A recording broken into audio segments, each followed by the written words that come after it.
we doing? How are we doing? Hi, Gladys. Hi, Aline. Hi, Kathleen.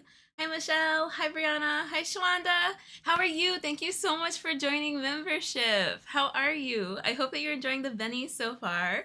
Hi, Vivian. Hi, Riri. Hi, Erin. Hi, Mittens. Brianna, what do you mean? I had to go back and check and look to be sure that the thumbnail was right. What do you mean? Hello everyone. 4 out of 6 counts as middle 2. 3 out of 9. If I'm an only child, doesn't I get to be all of oldest, them. Middle, and youngest? You get to be all of them. You get to be all of them. Hi, Debbie. Oh, the founding fathers yarn pick. Oh my gosh, I should have put that. I think some people, but the problem is I think that people who don't know what's going on will be like, what is that? No, but I don't want to click it. That would be perfect. Yeah, I'll change it to that. That'll be our thumbnail. Maybe for Saturday. Well, because like it's Wool Wednesday, so it's perfect. So let me see if I can get it to be the right like dimensions and everything and fit in a thumbnail. Because I think we're a little too far apart, but we'll see. We'll see. That is so funny. I don't know why I didn't think about that. The founding fathers yarn. I mean, if we have to recreate it, we've got the bats right here. I know. We do. Hi, B. How are you? I feel like that was definitely a you had to be there moment. I know. We have a lot of those. Like I meant to change my thumbnail photo to me peeking back in when the like break didn't start that day because that was so funny. So I have a photo of me and I meant to change my profile picture to that. And then my profile picture before was this over my head. Mm-hmm. And it's because I was trying to show the whole blanket, but I couldn't. So I took a screenshot. So that was my profile picture for a long time. Mm-hmm. And now it's one of the founding fathers. So Drew and I have our founding fathers pictures. And Drew actually updated her description, like her profile description on Yarn Over Hack too. As what is it? You can tell the friends. I think I said Yarn Over Hook's official spinfluencer. So Drew is our official spinfluencer. I was like, I'm just gonna put that in the bio. Like, maybe I should have asked you at first because it's just silly. Absolutely not. Yeah. You are our official spinfluencer. And if you're wondering how can you tell if somebody's an official spinfluencer, it's because they have fiber on their head. Yes. Yeah. Yep. She has the founding father wig to She doesn't need a CV. That's the CV. It's that photo. If you're asking me for my references, you clearly don't know how it works. Right. You know? Exactly. The peak would make a great profile picture. I have it. I meant to change it. I've been meaning to change it for weeks, and I just forgot. And so now it's the profile. It's the founding fathers one. But I will post a picture because it is really funny me peeking in. I'm like, you're like, wait, did I not put it on break? I was like. And it was funny because I muted myself and everything so they couldn't hear me. Like, what are you guys still doing here? It was really, really funny. Oh my gosh. Oh man. So I'm so glad that y'all are here. So as I have mentioned over the last few days, Alexis is at home helping her husband recover for very, very, very, very, very, very, very, very, very, very minor surgery. Mm-hmm. So don't anybody worry. Everything is all good. They're home, new puppy. Like so cute. He's so cute. He is so cute. So they are doing well. There's just no stitches today. I told her last week, like, you should just be home.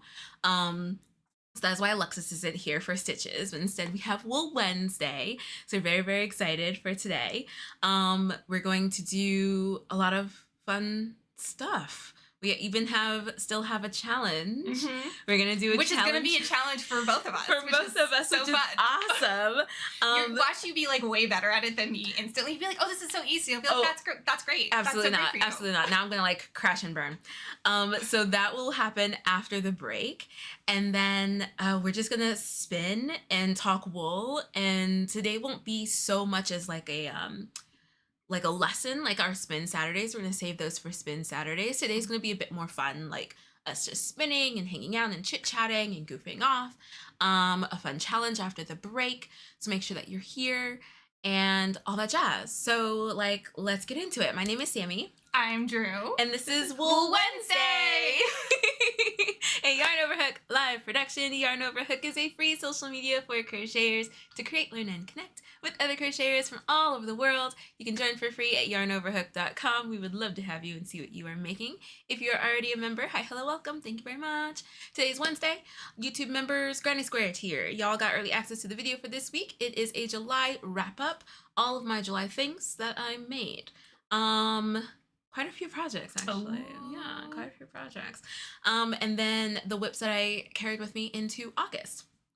So definitely check that out if you have not already. You can give it a like, a hype, a comment if you don't mind. That will help to get it out to crochet friends once it goes public on Saturday. Tomorrow is our YouTube members exclusive live stream. We're going to continue working on the Luther top. YouTube members, I have posted an update on the Luther top. Is going swimmingly. I am hoping by tomorrow we'll be working on the sleeves. I think I may actually be able to finish before DFW. I'll show you the top. It looks so good. I'm very, very excited. Very excited. All that jazz. I've seriously been saying that since high school. It's a phrase that will never leave my... Do you like Chicago the musical? I love Chicago the musical. Me too. Wait, do you? Yes. Wait, no, can we have a watch party? When I was in fourth grade. grade, my best friend and I were obsessed. Again, fourth grade. If you haven't seen Chicago the musical, it's not. I wouldn't say it's like a super adult risque. It's not for fourth graders. But it's not for fourth graders. For our talent show, 2 years in a row, we performed numbers from Chicago at our school, our elementary school talent show. No way. And our parents were like super proud of us. I love it. Oh, I love it. We love supportive And nobody parents. like pushed back, and they were like, "Why are you? What? I love it. I love that so much. Do you have like video or anything? I feel like somewhere in an archive somewhere, but okay, I but can't we are remember. having a Chicago watch party. Chicago and Spin. Chicago's my I love Chicago. favorite. Wait. Do you like Moulin Rouge? Yes, Which do you like better? Chicago. I love Chicago. I really love Moulin Rouge, but I do love Chicago. Chicago's like probably like my all-time favorite musical. Pop, six, squish. Cicero. Lip shits. He had it coming. He had it coming. He had it coming. He only had himself to blame. Oh my gosh. If you'd have been there, You didn't see it. I bet you Would have done the same. Drew. Okay, we are having a watch party. I think it's been years since I've seen. I think it's been years since I've seen the movie. So we're having a watch party. Oh my gosh. Oh. Oh, that It's okay. makes me so happy. Okay, what was I saying? Sorry. No, you're fine. Saturday. The top. You were talking about the top. Have it ready for DFW. I'll show it Okay. to you. I hope it's ready for DFW. YouTube members will talk about it tomorrow. Hopefully we'll be on the sleeves. Cross your fingers for me, cross your hooks. Saturday, we'll have Saturday spins. So Drew will be here again. Wow. We'll have another like featured fiber that day and go over some specifics in spinning. For today though, so Brianna brought up having a cheat sheet for spinning. Mm-hmm. I was thinking about that. We have several cheat sheets available for free for our community. Let me grab that crochet cheat sheets. I think that's it. And so we would love to chit chat, if you don't mind, about some things that would maybe folks would love to see in a cheat sheet. Mm-hmm. And so like beginner, like we had great questions on Saturday on like what should I get starting out, Right. like must-haves, Mm-hmm. techniques I should take a look at. So maybe we can even like recommend some content creators that have really great tutorials and lessons and stuff like that. So we can chit-chat about that today. Okay. So I wanted to be sure, Brianna, that you know I didn't miss your message. I saw that and was like, oh my gosh, I have to talk to Drew about that. Hi, Mom. Hi, Mrs. Drew's mom. Hi, Lonnie. Okay, and then I think that's all of the announcements. Is it? It's Wednesday. I think so. If you have not checked out Last Week in Crochet, we have a new issue this week from Riri of Exploration Crochets. Make sure you check that out. It is free on her Substack. If you subscribe, you can get it sent straight to your inbox. So don't forget to pop in your email address there so you can have everything sent to your inbox. Maybe there's a fiber event going on in your area. Make sure you check it out. I think that's it. I'm just very excited to spin. Mm-hmm. I was spinning all last night while I was editing, and I just really like spinning. Mm-hmm. I really like spinning. So I have finished a bobbin of yarn that I started during our surprise live stream, and I want to get it on my Nitty Naughty. Okay. So this is it. I can kind of tell like where I was still trying to learn how to spin. It's funny because like folding your fiber in half, Mm-hmm. it's funny how you can see, yeah, I started getting consistent. Yeah, I was really trying to figure out what I'm doing. Right. And then like it like going in and out, like basically just weaving in and out of each other. Mm-hmm. So it's actually like really fun to see this last part because this is where I was starting to feel confident, and like parts where it was like I didn't know what I was doing. I like freaked out because the alpaca was coming through. I was still learning how to like add in some more fiber. So like this skein is going to be like just a journey of learning, which so I'm just really excited to get it on like in a skein on the Nitty Naughty. So I do want to learn how to do that today. What did you bring today to work on? I brought my EEW6. So continuing, I've been spinning up some of the fiber that I blended on Saturday. Oh, yay! Yeah, so I have that. But if you want, we can clear. We'll start with this. Okay. Yeah, we'll start with this. Friends, what'd you bring to work on today? What's in your cup? What's on your hook? What's on your spindle? Hope everyone's day is going well. It's going well, Lonnie. Thank you so much for asking. Brianna, I'm sure Roman is happy he's not missing a chance to audit. I know, for Whip Queen.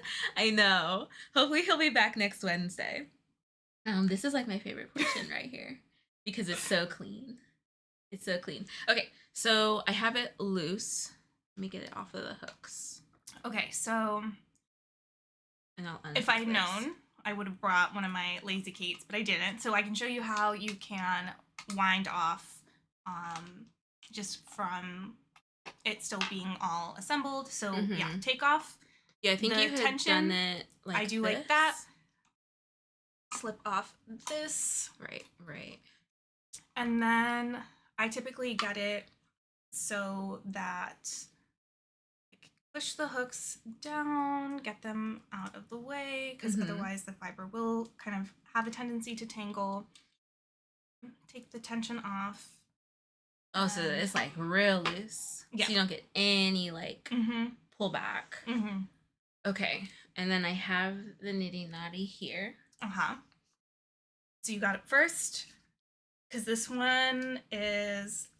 is a Nitty Naughty that... Oh, I didn't realize I could twist it Twist, further. yeah. So it untwists so that you can store it in two smaller pieces. But when you're using a Nitty Naughty, you need to have the two arms here, like, making, like, two intersecting straight lines. So, like, you need 4 right angles. You're just going to pick one. I typically start holding my thumb, like, in the center. And then I go, like... Oh, before we start... Yes. Can we actually measure how big this is? Yes. Like how long it is? We can. We can also do that once the skein is off. You can measure the skein, but we can also do it with a piece of string. Oh. Yeah, let's do it like this. I feel like it'll be easier for me. So this way, this up way. Over here. This way. This way. And then back. Right? And so then I can cut that.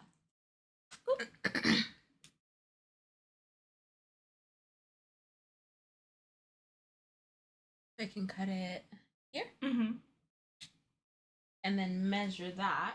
And then I know... I'm going to guess that this is 2 yards. It's probably about 74 inches. 74? That would be my guess. What is y'all's guess? So here's the string. Because they have a tendency to be like 1 yard, 2 yards.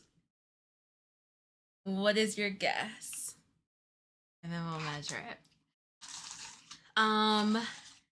Erin, I'm drinking water and crocheting a hat for the Kimberly doll. I can't wait to see it, Erin. Brianna, drinking water on your hook back to your Loopy Studios dress. Oh, how's that going? Okay. You can also fold it in half and measure it. Oh, yeah, I could do that. Not as dramatic. Okay. That's not as inconvenient. Okay, let me fold it in half. You're thinking smarter, not harder. I prefer to think harder, not smarter. I mean, I feel like we've established that I typically, I'm just like, oh, This is one of those rare moments. sometimes the brain cells come together. It's not often, but they sometimes bump into each other. Okay. What was your guess? I think, or 72 to 74 is what I said, I think. 72 to 74. And we weren't stretching it when we were putting it on the nitty naughty. It was like a regular tension. Okay, so it's 2 yards. 2 yards. It's 2 yards. We thought it was 2 yards. This one's 2 yards. Where am I? Working on reading written patterns. I have Granny Square pattern on my hook. Very nice, B. How is that going? Lisa on my hook is a phone pouch and my cup's iced coffee. Watching on your TV. Hi from Lisa's TV. It's going well. Haven't had to frog yet. Crossing my hooks, my fingers for you, Brianna. Okay, so we know that it's 2 yards. Okay, so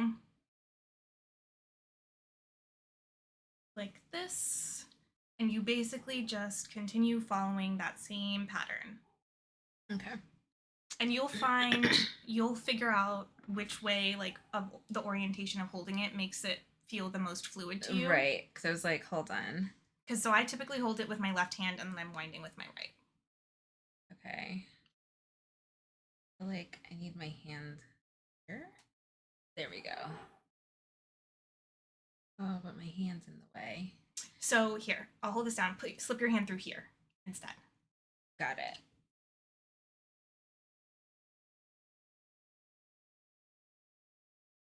How do I keep doing this? How do I keep getting my hand caught? Is it where I'm pulling from? So then in front. This. Ah, okay. Okay. Yeah, so you're gonna kind of move. You don't want to be moving it too much, but you're manipulating it a little bit so that it just kind of flows on easily. I got it. So I tried the Adine wrist bracelet. The Andean last night, and I got it. Oh. Yeah, it took a minute to get the sequence right on how to wrap it around my finger and my wrist. So is that how you applied this? It is. It was so easy because I tried the bracelet before, the playing bracelet before, and like for some reason I twisted it weird, so it was hard for it to come off of my wrist. This was so easy. I was able to apply it really, really quickly. I'll post the video that I referenced on Yarn Over Hook because it was very, very simple. An older woman, she was like very concise. It wasn't a fluffy video, like very, very to the point, and it worked really well. It took forever to get it on my wrist. It took so long. It took so long to get it on my wrist. Oh my gosh. I was like, Samantha, why did you decide to do a plying bracelet with probably over 100 grams of yarn? But it turned out okay. I'm really happy with how this actually came out. Yeah, so that is the benefit of using like applying tools, that if you need to stop and take a break, it's not literally on your hand. Yeah. And so if you're going to be applying a larger amount, you know, again, I will always ride or die for the Talenti jar because it's really easy, really accessible, and you don't have to wrap it in a special pattern, and it still works when you slip it on your wrist. But if you're like, oh, I really want to bracelet ply this large amount of fiber, that is when having like the external can be helpful. I think I might try and get a tool, like a plying tool. Because when I started, I was like, oh, okay, yeah. And then it kept going. Like I had more and more and more and more. And I was like, oh my gosh, this is going to take forever. Okay, so this is that. And then I have this. So now I need to figure 8 this. How did they do it? How do you do it with 2 strands? Like this, like on opposite sides. So I always just use the external ties, and I'll just tie down. Like if both ends up overlap, I'll tie one, you know, a little loop here. Okay, cool. Okay, here it is, friends, what I have so far. Okay, let me Do you want to just use some of the green that we cut to measure? I know I could. It doesn't. I'm You want it to very match. huge on matchy, but this is actually kind of cute. So we will use this. In terms of tying off your handspun, I'm a fan of using like a clear contrasting color just so that way when you're like going to pull the ties off, it's really easy to find. But you can always make it match if you Okay, so I'm doing the figure 8 thing. For a smaller skein like this, you don't have to, but you can. Okay. So like for a smaller skein like this, I would just tie around it because it's just about maintaining the long loop of fiber so that when you go to cake it up, it's not going to get tangled. But when you have a really, really big skein, doing that figure 8 can help just to add a little bit more tension in keeping all those strands together. Without like making the tie too tight, right? Okay. Then like that. Not very tight. Just do a square.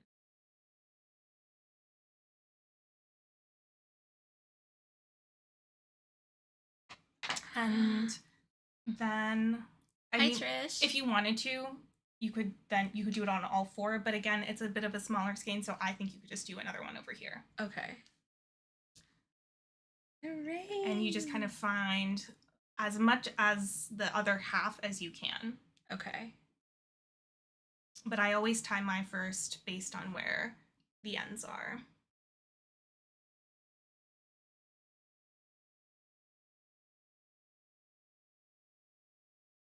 Oops. Trish, you've not missed much at all. We've just kind of gotten started. We did. How are you, Trish? Okay. Okay, cool. There's that. That. Hooray! Okay, and then... Oh, did I do this too tight? Nope. So you're just going to always take... because these ones are close to the middle, you can go on this one. You just gently slide it off on one. You do have to kind of stretch it a little bit, but then the others will just come off. Wow! Thank you so much. And then I just... Does it matter which way you twist a hank? Okay. Yeah. It's just like the same way, like you start the winding pattern. It doesn't matter as long as you're doing it consistently. That does not affect the twist. Oh my gosh. How are you, Samantha? Okay, and then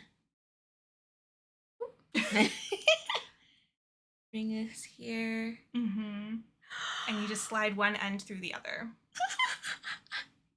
Oh my gosh. I think it's perfect. Wow. Wow. Look at that, friends. Yes. Ooh, it's so squishy and soft. Wow. So I didn't blend this. This was something that Drew and Alexis blended together. I think when I was teaching Alexis how to spin. Teaching Alexis how to spin and how to blend in card. And then Alexis kept it, practiced with it, but then Alexis became a genius, and so she no longer needed it and gave it to me. So then I spun this one. Oh my gosh. I'm so glad that you didn't miss it, Samantha. So you are now the custodial parent of this fiber. I'm now the custodial parent. This is a blended family fiber.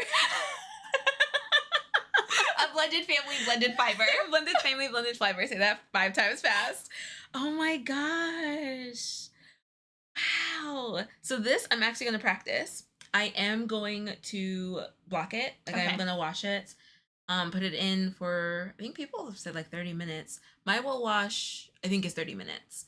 Put it in there. I'm going to whack it around. Well, I'm going to like roll it in a towel first, get all the water out.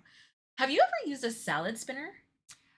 I have for dyeing, but not for drying my yarn because I don't have a salad spinner. I've just used one like when I've been at a friend's house dyeing. Okay. But you I have seen so many videos of folks using salad spinners for their yarn to get as much water out as possible. I'm absolutely going to get a salad spinner. I want to get a large salad spinner because they soak it and they put it in the salad spinner, or they not ring it, but like roll it out in a towel and like press and get it out. And then they're like, I want to show you how much water is still left in here. They put it in the salad spinner, do the whole spinning thing, and then pour out way more water. So I want to try that. and I'm gonna thwack it. I'm very excited to do that. I'm gonna thwack it, and then I'll hang it up to dry because it's so hot and dry here, so it'll be perfect. That's why I've never had to get a salad spinner, is because honestly, I just hang mine, and then I mean, sometimes when it gets cold for like those 2 days that it gets cold, it'll take a little bit longer to dry, but especially right now in the summer, I can just hang it up and it will be dry so quickly. Do you happen to have your scale on you? No. I can grab mine after the break because I want to know. I don't know if this is 100 grams. I don't think it is. It's not. It's probably like 50, maybe 25, 30, maybe 30 grams. I'm going to say closer to 50 than 25. Really? So maybe around 30, a little bit higher, but yeah. Because it did fill up the bobbin. Mm-hmm. The bobbin is 4 ounces. 2. Oh, these are 2. Yes. That makes way more sense. Yes. I was like, how in the world am I filling this up? No, these are 2 ounces. 2 ounces. That makes way more sense. So here we are. Here we are. I am so thrilled. I really love how it came out. I really like seeing where I was learning how to be consistent and where it was like, yeah, I don't know. It's just how it is. But okay, so you figured out how to spin, so I'm gonna go. I'll never see you guys again. Bye, Drew. Bye. You've got all the knowledge. I'm like in the fantasy story where like the wizard is like, young child, I have taught you all I can to teach you, and I must go. And the child is like, we've literally been talking for 30 minutes. What do you mean you're gonna leave? To float away in the handspun umbrella. Very Poppins. Or like Glinda in her bubble. Or like Glinda in her bubble. Either a handspun bubble or a handspun. Oh my gosh. I'm so happy. So I want to show my progress then. So these 2. So this one I did on a drop spindle when you were teaching us how to drop spindle. I have some Drew in there. So I know what, I do have my hair down today, so it's just gonna be. Oh. It's fine. I have like a lot of me is in here as well. It's perfectly fine. When you have long hair and you're spinning, you're like, oh, I'm like, oh, there's a hair, and then I'm like, wait, I have to unwind it from my wheel, and I'm like, wait, it's still coming. It's still coming. I cannot imagine. So this was drop spindle. Look at how thick that is. Do you know where the bookmark with your very, very first handspun is from the park a year ago? I need to find it. I had it the other day and I put it somewhere special. Okay. We'll anytime I put something somewhere special, I forget that that's where I put it. Oh, wait. Is it in here? Oh, no, you got rid of your salad spinner, Samantha. Well, sometimes, I feel like sometimes that is the way of life, is like that when you're trying to like declutter stuff, you're like, I'm going to give this away. And then a future point comes and you realize I need that thing again. But that's when you just say, okay, I can buy a new salad spinner instead of. I'm glad that salad spinners aren't like up. expensive. I want to get a nice big one, so I'll have to see how much those cost. So cool. Thank you, Riri. Immoral Loves Yarn went to a wool festival in Scotland, UK, and had to go at dyeing yarn. They used a salad spinner. I had never thought about that until watching these videos. There are also, that reminds me, there are people also who will basically do the same thing with their washing machine. So they'll put their wet yarn in the bottom of their washing machine. Not run a wash cycle, no water, but you just put it in your washing machine and run it on a rinse, the spin cycle, and that will also act as the same thing. Yeah.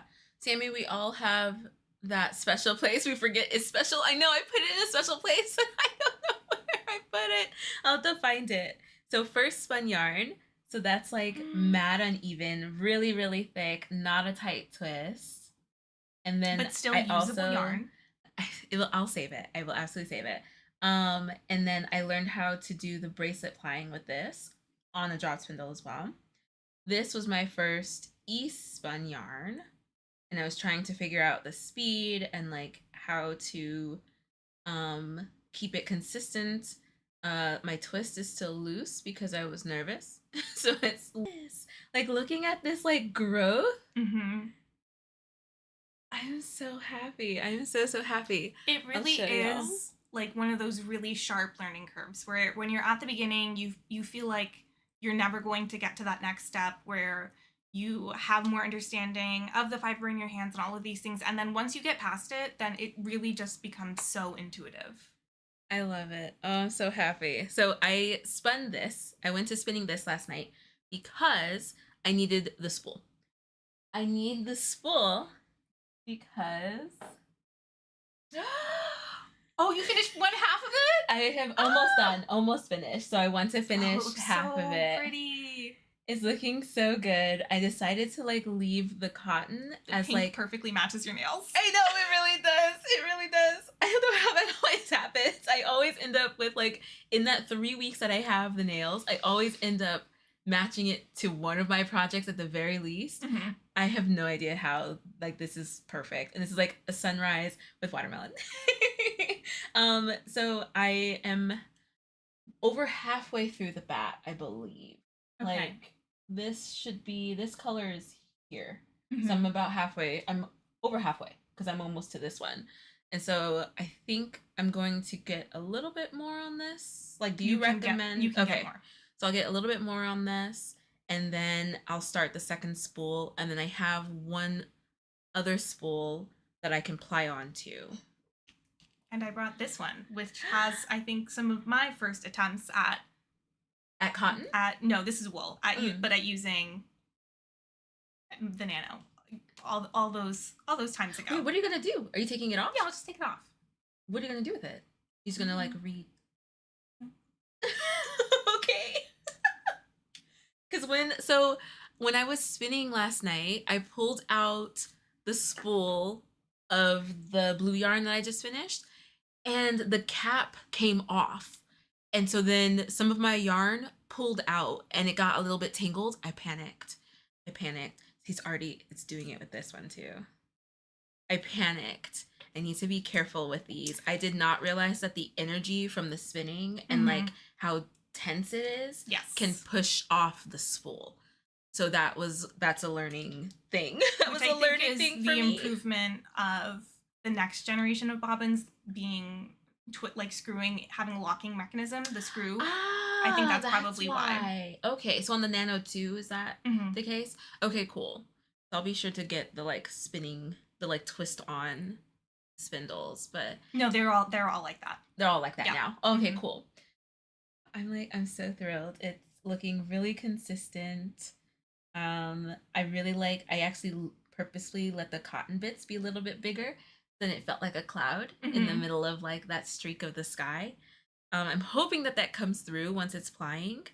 But yeah, I wanted to update you. I was like, I don't want to send pictures to Drew. I wanted to show her on the live stream. I'm really, really proud. So I'm gonna get this on that and spin it today. So when you have fiber that you're like, oh no, I think I'm done, what do you typically do with it? What do you mean? Like you don't want to ply it, you don't really want to do anything with it. Like how do you manage like, I don't call it waste, but like how do you manage the fiber that you're like, I think I don't really like how this was spun. Like that, I almost wanted to be like, oh no, I don't want to do this one anymore because I've leveled up and like I have better fiber that I want to work with and blah blah blah. And I had to tell myself like, no, you can finish this. Like just finish it, practice your bracelet plying, like all that jazz. So what do you all that jazz? So what is it that you typically do? I feel like I am a big proponent of just trying to see it through. Like if you already have it spun up, like if you've gotten to the point in a project where you're spinning fiber and you're like, I'm really not liking how the bobbin is looking so far, like the fiber that I've spun, like maybe I want to do something else with the fiber. Leaving the fiber aside and deciding another fate for it, whether that's in the future deciding to spin it a different way or blending it with some other fiber or over dyeing it or something like that. But still, if you have the spun single, like plying it up either with a bracelet ply or a chain ply, I do think that there is something worthwhile in that process because the plying process, as we've discussed, really can change the yarn so much that you might be pleasantly surprised. And even if you're not, even if you get the finished yarn and you're unhappy with it, like you still have finished yarn, Mhm. and you can use that to tie your future skeins or to like make a little tassel for a present that you're giving somebody, or like whatever. There's little things that you can find. So I wouldn't necessarily, that's not necessarily saying if you're having a terrible time spinning something, Keep going. keep going and finish all of the fiber. It's more so that if you have something already spun up, you might as well clear it off your bobbin and try to do something with it, even if, again, that's just tying it, you know, cutting it and tying it for other skeins, or something that, using it as yarn that's not special, precious, magic yarn.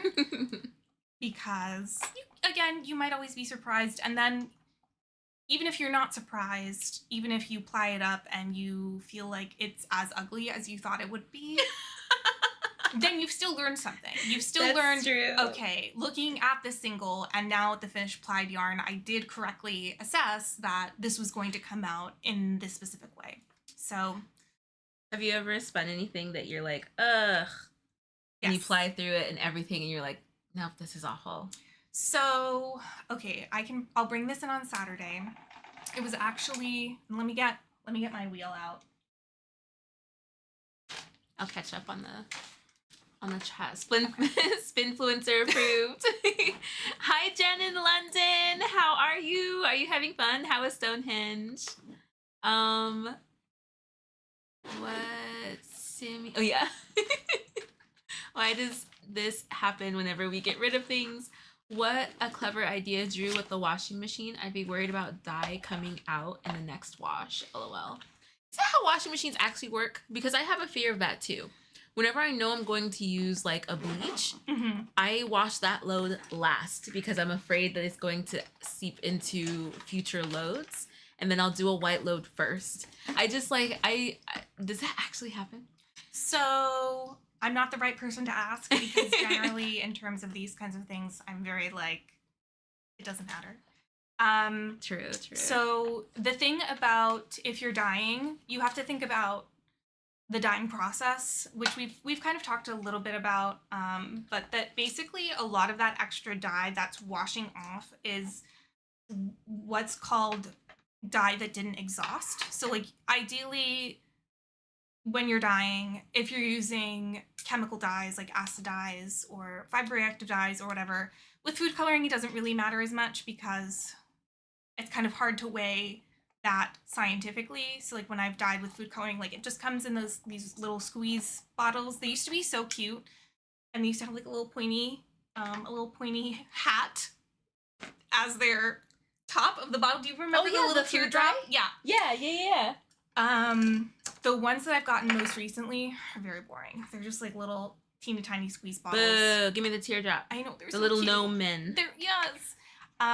So like obviously with food coloring, okay, somebody out there is gonna weigh it precisely. That somebody is not me. Like, I love that there are other people who can do that kind of stuff. I'm like, I just want to put the color in and I want to see what the colors do, and I'm not gonna weigh it. I'm not gonna measure it. Like I love how free you are with your spinning, Drew. I really make myself sound so terrible, but that's okay. No, I don't think you sound terrible at all. Having had experience dyeing with food coloring, acid dyes, and fiber reactive dyes, like the extra dye it's not like looking to necessarily stick to things. It's just dye that's dissolved in the water, that because your fiber has already taken up as much dye as it can. And this is why when you sometimes go to wash yarn, even I think, you know, there's even like commercial yarns that bleed, but it happens more with dyes that you get from like independent dyers. Like, I don't know if you've ever made a project and you're like, you block your project for the first time and you're like, the water is pink. Yeah, that blue. happened with I had an alpaca skein. It happened with my Babylonica top. And I mean, it's like a deep maroony color. So I expected there to be some pink in the water just because of how pigmented the yarn or the fiber was. It was an alpaca. So I kind of expected it. Hi, Mags. I pinked some yarn that I spun. This is like my first like big hank. This feels big to me. How are you, Max? How's training? I found a Shakespeare crochet book at Stratford. You bought it? Oh, good. I want to see. Ooh, I want to see that too. Sammy, I'm always losing something after finishing my yellow scarf, one of my big knitting needles out of my project bag. Oh no. I'm always losing something. Hi Sally, how are you? Can't stay but wanted to say hi. Hi, thank you so much for stopping in. My trip is amazing so far. One more full day, then we fly home Friday. Oh, that was such a short trip. I do the same thing, Sammy. Okay. They use plants, flowers to dye yarn. Mm-hmm. Thank you, Mags. Thank you, guys. Thank you. My current project released dye during blocking. Yeah, so basically what happens at the end of the dyeing process is that any of the dye that hasn't absorbed fully into your fiber is either going to be hanging out suspended in the water or it's going to be on the surface of your fiber, which is why when you sometimes go to block something for the first time, particularly pinks and blues have a high tendency to not fully exhaust, and typically those are the ones that are going to bleed when you get them. And so because you have to think about the dyeing process, that if we're thinking about wool fibers, we need heat, we need acid, and we need the fiber for it to bind to, that if you're doing a spin cycle in your washing machine, you're not going to have the heat and you're not going to have the acid. It's just going to be water. So it's going to, when you put it in, you might be like, oh wow, there's all this pink or blue, like little water droplets in your washing machine. But like once you do the spin cycle, and like if you just take a paper towel, if you're like, oh no, is it going to stain? You literally just wipe the dye all up. That's what you typically do? Yeah. Yeah. So, yeah. I mean, obviously, if you leave your freshly dyed yarn in bright pinks and blues sitting on the bottom of your washing machine wet, might it stain after days? Right. Perhaps. Right. I'm not going to say that it will never.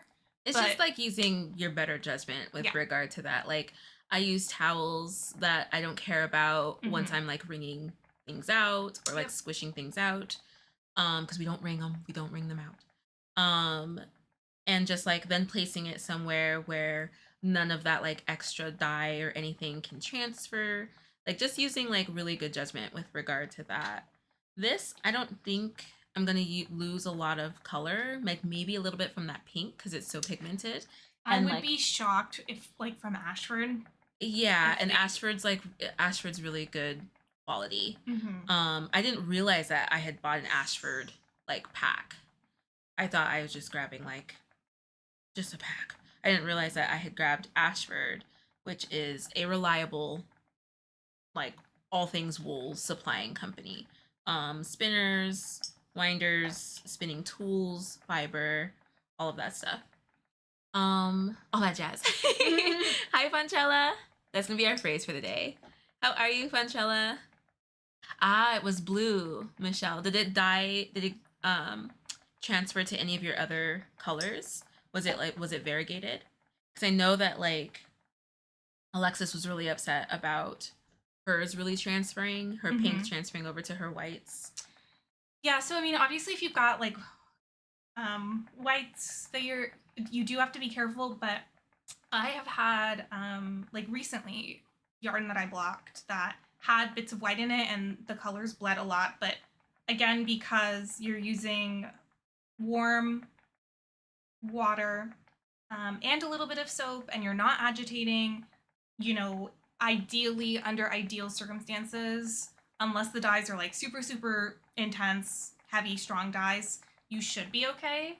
But that's why you also maybe, especially if you're going to do a project where you have your hand spun in combination with another yarn, like really make sure to block your yarn, make sure that the water is running clear, because it does sometimes take a few passes of the water. So like if you're blocking your finished yarn that you've spun, or again even using yarn that you got from an indie dyer that you're planning to do like a really big special project with, just letting that yarn soak a little bit, see what happens.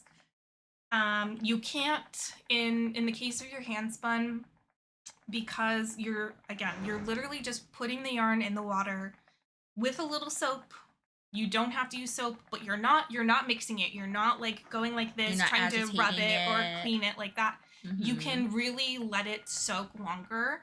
So if you have to change the water a few times, as long as you're always making sure to match the temperature of the new water to the temperature that the yarn is at. So like if you had it in warm water and now the water has cooled down because you've let it soak, if you're going to do another rinse, like just using cool water to match the temperature, you don't want to shock your yarn, right? So if your yarn is in warm water and then you introduce cold, that can introduce some of that felting aspect. Or if your yarn is cold and you use hot water, so just match the temperature. But if you're like, oh, I don't want to ruin my yarn by like letting it soak for a few hours because I keep having to change the water, that does not change your yarn at all. That's really, I had no idea. Mm-hmm. I don't know why. I never thought about that. I've never had to re-rinse a project, thank goodness, because I definitely would not have known that with any of my wool projects. Okay, let me see what the camera looks like so y'all can see what Drew is spinning. No, I just hold it up. I think, well, this camera. But was this the same? This was the same spinner that you used last time, right? So we were this close. I don't know if we were that close, but yeah, because I haven't moved it. We were close. Okay, cool. So let me see if I can get that up there. Okay, I can't hold it up though. Let me see what that looks like. Oh, that looks good. Looks really good. I'm hoping that here is the yarn. This is the yarn. I kept saying that the other day too. If I say yarn instead of fiber or fiber instead of yarn, just know it's one of those. I know it's what just if you're like she's holding fiber and she's saying yarn, you know, it's like those memes that like you're talking to your grandma and she's like, when I was a kid, I did all these cool things, and you go, yes, grandma, let's get you back to the home. Please, I ask okay, that you do that Drew. to me. You're like, yes, Drew, that is yarn. I keep calling it yarn too. Like, let me get some more yarn. See, it's yarn. I think it's because you see the vision. Yes. Like, I like to think that you're just like 5 steps ahead of us. Exactly. And while I see fiber, you see yarn. I see yarn already. I'm living in a different dimension. So this was some of the fiber that I blended up on Saturday. Last night, I blended up a little bit more because I have absolutely no idea how much I need to spin. So we're going to just see. Do you have a project in mind? Yeah, remember I told you with the sweater. Yeah, that's the one that you were weighing. So, a sweater. So what I think actually I did have an idea is that I could start, or I can get to a point where I'm like, okay, that seems like a decent amount of yarn on my bobbin, and I can ply it, and then I can wind it together with one of the commercial yarns that I'm gonna hold it double with, and that way I'll know how much like. Oh. Wait, but you're planning on holding it with I also might not do that because that seems like a lot of effort. I don't know. We'll see. I had that thought. I was like, oh, I could do that. I mean, you could, because then you wouldn't have to worry about spinning twice as much as you need and plying it. Did that turn off again? Is it easier to just look over here than over there? Oh, no, I just was trying to get... Oh, it did turn off. Just swipe up. It should unlock. Oh, it's looking for me. But we look so alike. I know. What do you mean? Here, let me see. I took your advice, Brianna, and got Drew set up with the chat over there, but my computer screen keeps turning off. He needs to see my face. Oh, I can just tell you the pin. Okay. Let me type it. There you go. So now Drew has her own setup. Sharon, how are you? They make die catcher sheets. Oh, right. Die catcher sheets as well. Those should work really nicely.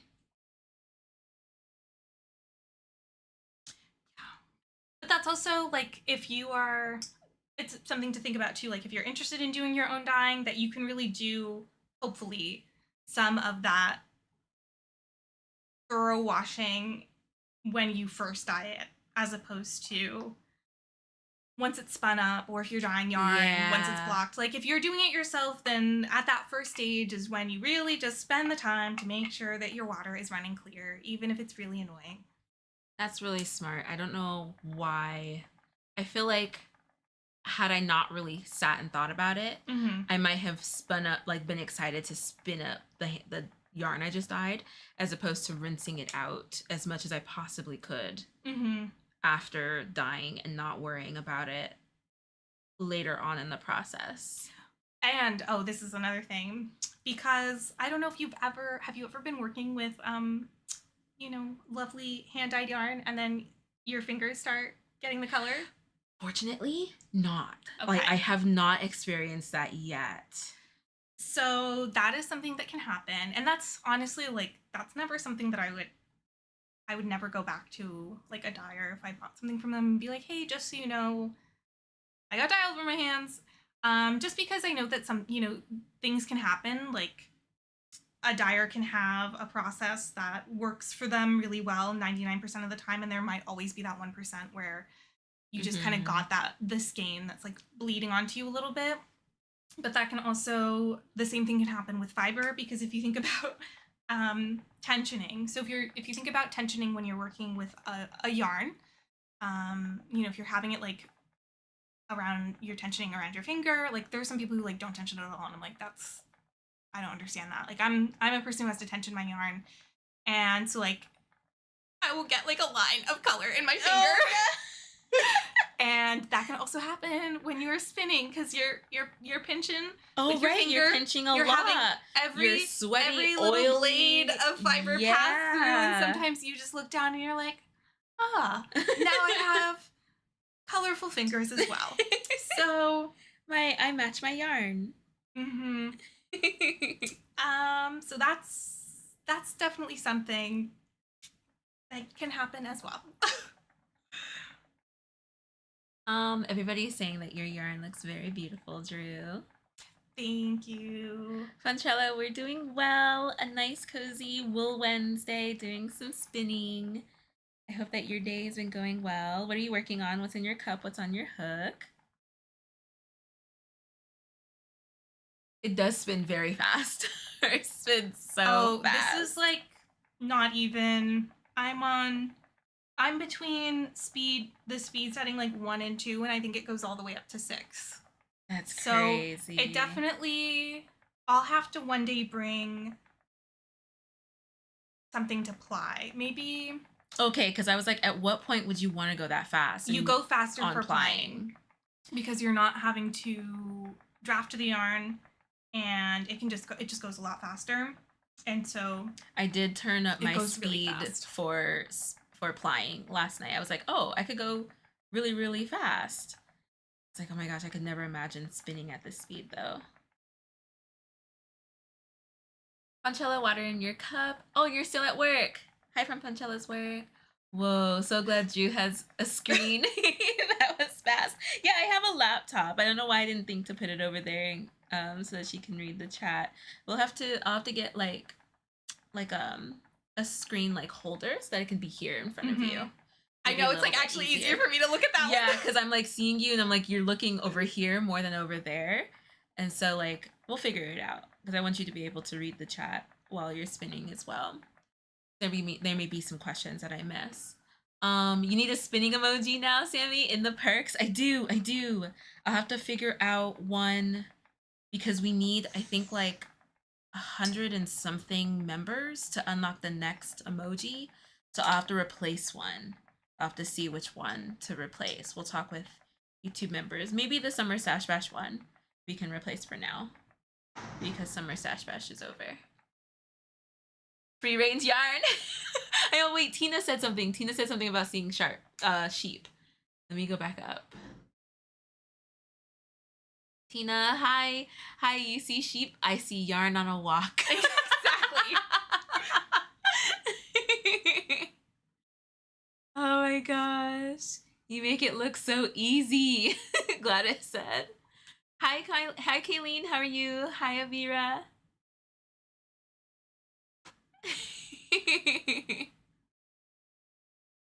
Free range yarn.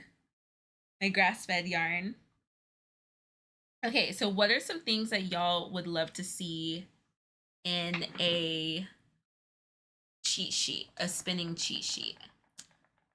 Can I say some of the things that I was thinking about? Oh yeah, so absolutely.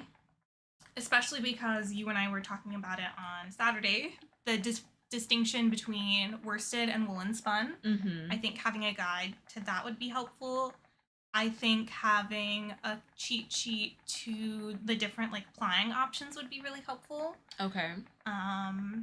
And so you already have like a series in mind. So maybe like a getting started, different plying techniques. I think yeah, like having like a little visualization of what it means for each, because you can make a 3-ply with 1 bobbin, right, if you're chain plying, or you can make a 3-ply with 3 bobbins. You can make a 2-ply with 1 bobbin if you're using a plying bracelet, or you could make a 2-ply with 2 bobbins. Like, kind of the difference and what the different effect of that is and how that affects the finished yarn. And I think having a beginner's cheat sheet of like resources to, like you said, some different tutorials and other people who are very, very, very good at explaining all of the basics, because I know for me that is like so helpful. I love when I find a resource of a video where somebody's like, I'm going to show you this thing, and it's not like a whole, it's like when you go to look up a recipe. Yes, we talk about this all the time. They're like, I want to tell you about this recipe. This recipe is inspired by my grandmother. My grandmother grew up on a farm. And you're like, that's so lovely for your grandmother. I would just like to know. just like to jump to recipe, please. To the recipe, please.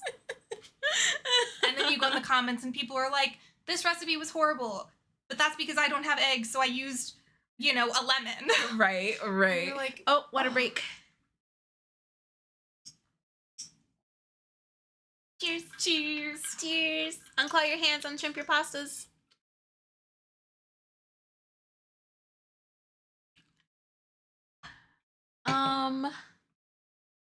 There's sheep at Stonehenge. Oh, we have to go to Stonehenge. I forgot you had the chat over there. I was like, what happened? I was like, no, I'm gonna look. Did you take any yarn? They use them to mow the lawn. Oh, that's smart. That's smart. Best fiber blends to start. Nightbot is a helper of the live streams. How are you, Avira? We are spinning yarn today. Who are you, Nightbot? What are you doing here, Nightbot? Nancy, how are you?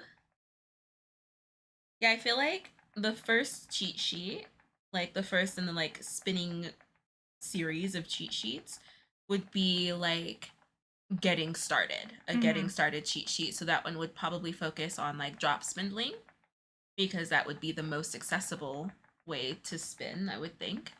Unless you want to use a pencil and like that pencil method that like Michelle shared. Have you ever done that? Like rolling it on your leg? Like with a drop spindle, you mean? No, just with a pencil. I have not with a pencil.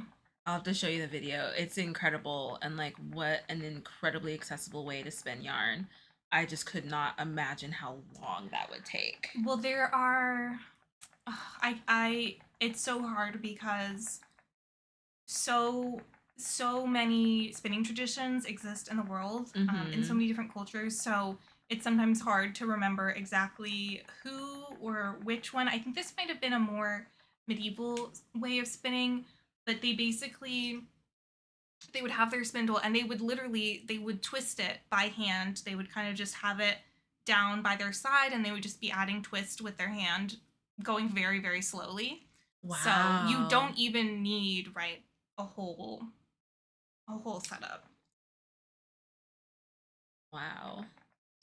I think that would be a really, really nice start to the cheat sheets. It's just a getting started. We are spinning yarn today, Avira, so we're making yarn out of fiber. Haven't been to Stonehenge for years. I haven't been to Stonehenge at all. I've never been. I've never been to London. Me either. Or the surrounding countries. um, England, I mean. Trish, maybe how to pick the right tools to start your spinning journey. So that would be really good in the getting started. The right, like what fibers to start with, what tools to start with, methods, S twist and Z twist for sure. Spinning for crochet, like having that as a section in the getting started.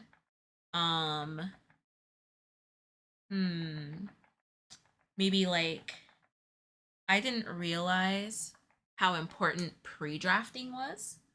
I was wondering why it was taking so much effort to keep my fiber consistent, like the weight of my fiber consistent. And I didn't realize that pre-drafting is your best friend. Do you have, now that you know it, do you have an idea of why that is?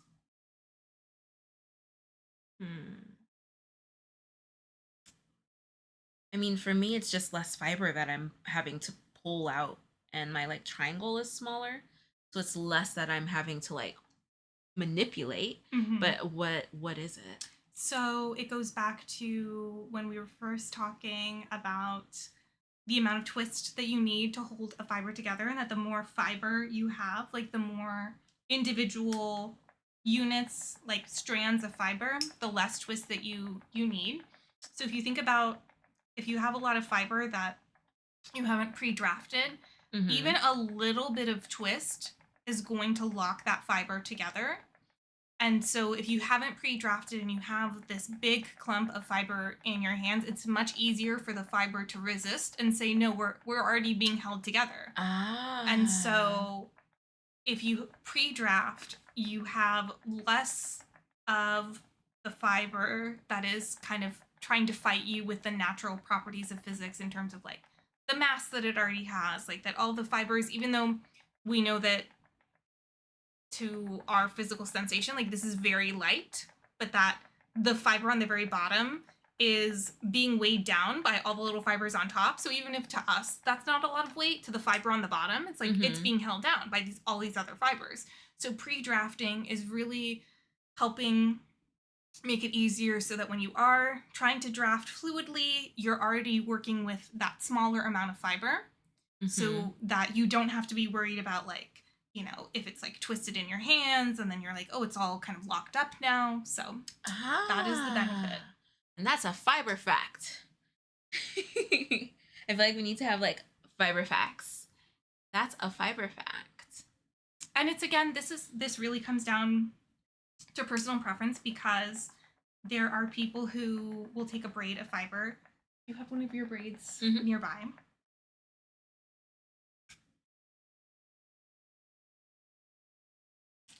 In my basket. Okay, so this is a braid of fiber.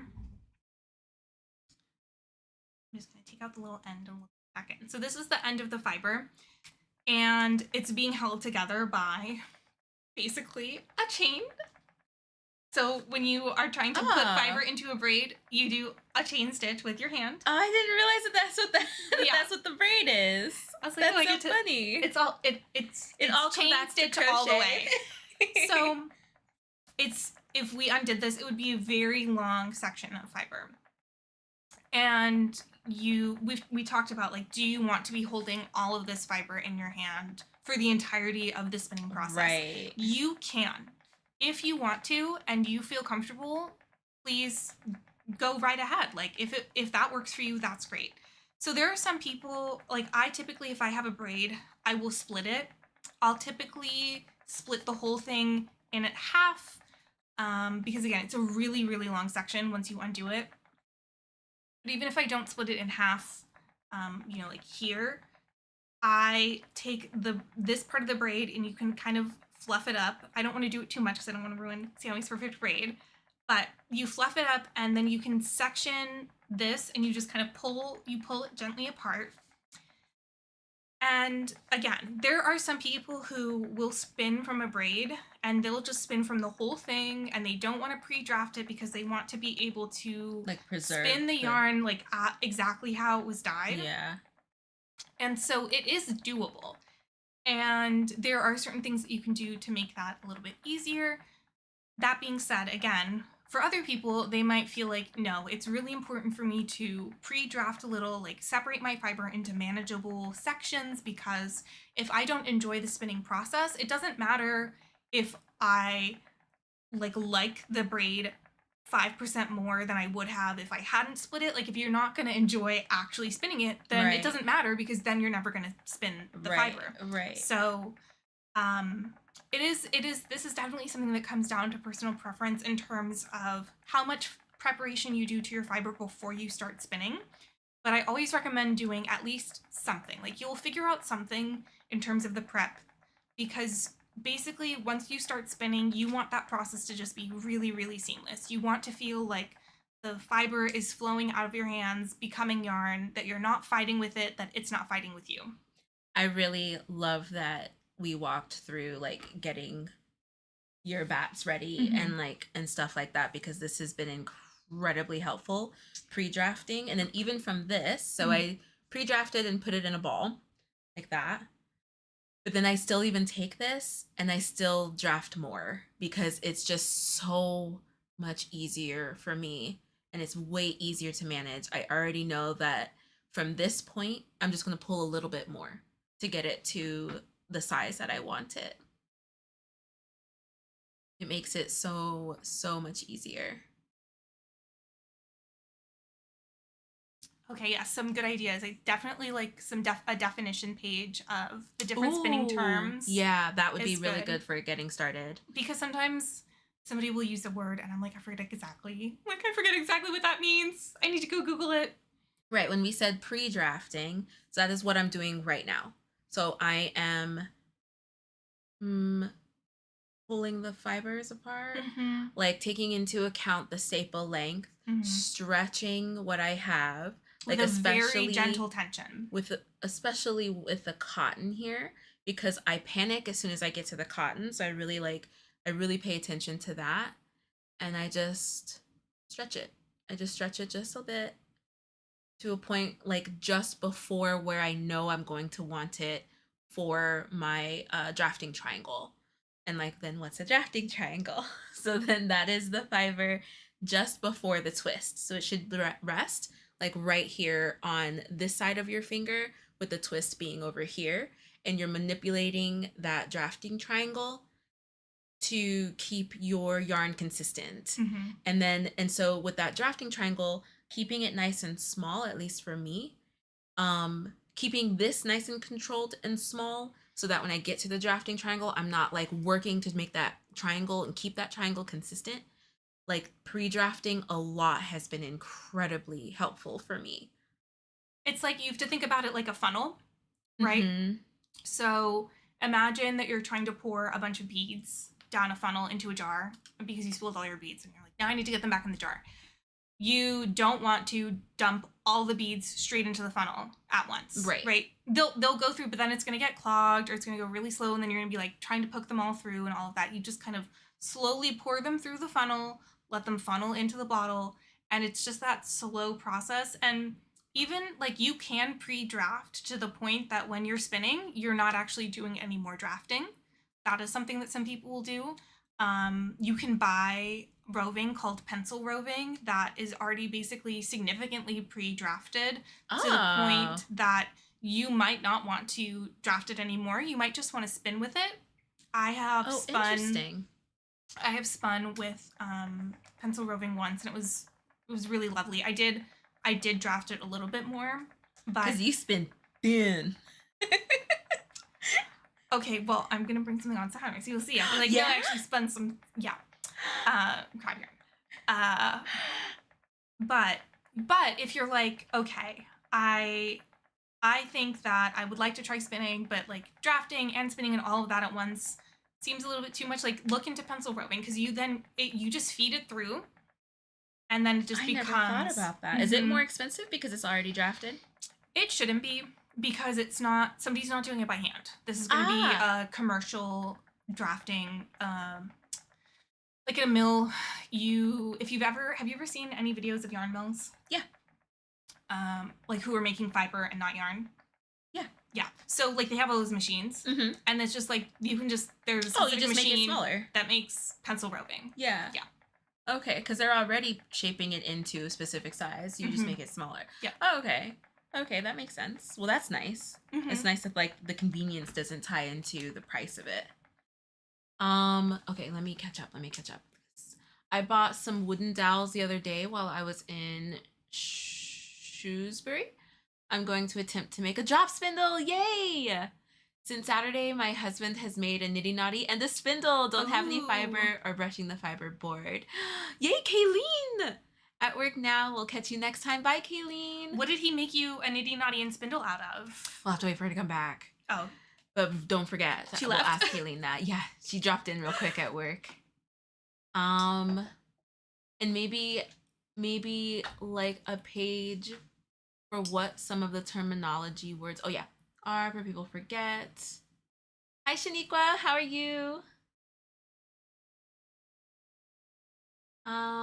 What has been spun so far is beautiful. So Shaniqua says about your yarn. Oh, thank you. So Drew actually blended. What is the difference? It's more so the process. Like if you're carding fiber, you are typically taking it from the washed but quote unquote raw state. So like a raw fleece, which is basically you shave the sheep and then you have all their little locks of hair, and then you can spin just their locks of hair without further processing. Typically though, the next step is carding or combing. So typically you're going to card or comb from a previously unprocessed fleece. Okay, so then saying that we did carding on Saturday is incorrect. It would be blending. It's blending. Okay. Technically, I would say it's not incorrect in the sense that we did card the cotton because the cotton was previously unprocessed. Okay. But it's much easier, in my opinion, to work with unprocessed cotton than unprocessed locks of wool. So if you're ever shopping online and you see that as a fiber option, spelled LOCKS, like a door lock, and you're like, what are wool locks or mohair locks or dyed locks? Which, again, if you don't know, it's very confusing. You're like, what does that mean? Did somebody make a door lock out of wool? It just basically means, again, the fiber that has come off the animal once they have been sheared. And they're luscious locks. Maybe it has been dyed, so it can be processed in the sense that typically it's going to be clean. I don't encourage anybody in here to be buying unprocessed wool as your first step. I saw some unprocessed wool on sale on Amazon. That's a little scary. Yeah, I was like, who in the world would buy this? Like, especially if you hate the way that a farm smells, or you think you would hate the way that a farm smells. I love the way farms smell. I do too. So I'm not bothered by the smell of unprocessed wool, but also, again, because sometimes people will be like, oh, I have this unprocessed wool and I just want to get rid of it. And you might be like, oh, okay, I'll take it. Like, that's so easy. It's not easy. Like, to wash it, first of all, is a very involved process, and then to process it. I will share a video that I just watched the other day of a woman who bought unprocessed wool from Rhinebeck. And it was a process. I didn't realize it. It was so soothing. Like, really awesome content creator. I really like how she did that video, but like, that wool came right off the sheep. Yep. Like, she had to go through, there wasn't a lot of, was it called VM? VM, vegetable matter. There wasn't a lot of vegetable matter, not VM. There wasn't a lot of vegetable matter. But I didn't realize that not every piece of hair, I mean, like, I should have realized this because it's the same on human heads. it's not the same length. Yeah. So she was like, this is was probably close around where they sit all the time. This was probably close to their neck. Like she like knew where some of that fiber had come from because of how long and how dense it was. And I was like, oh my gosh, I never thought about that. Especially for alpaca, often you'll see first cuts, second cuts, and third cuts. So basically, if you think about layers, if you're doing a big chop, the first chop of your hair is going to be much longer because they can freely cut that much. And then as you refine it, if you're thinking about like as somebody's hair gets progressively shorter, then the little cutoffs will be shorter and shorter. It's the same thing for animals. It was very interesting. It was a very interesting video. I need to go into my watch history because I just let YouTube pick a bunch of like spinning related videos for me and put them on. And that video was probably my favorite of the like 15 videos I think I ended up watching. Okay, I definitely gonna want to see it. Yeah, she was so just, the vibe was just really nice. She went through washing around, I think she ended up with 40 grams. She had a ton of yarn though, so she just took a small bit of it, like went through the washing process. That was also where I saw a salad spinner.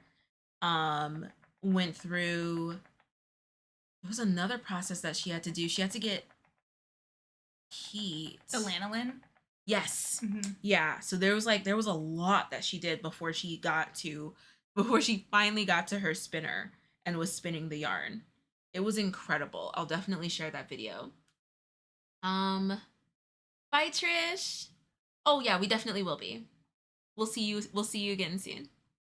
Have you processed raw fleece, Drew? So I have not ever washed unwashed fleece. I think I've played with a little. I have played with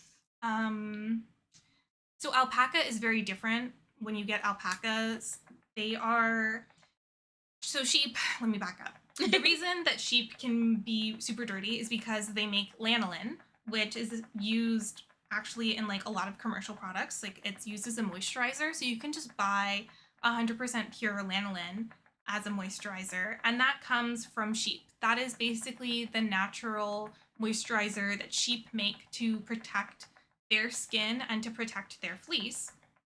And if you think about then what happens when you shear a sheep, which basically is to shave off all of their fleece, the lanolin is going to be stuck to their fleece because it's going to be, on the outside of their wool.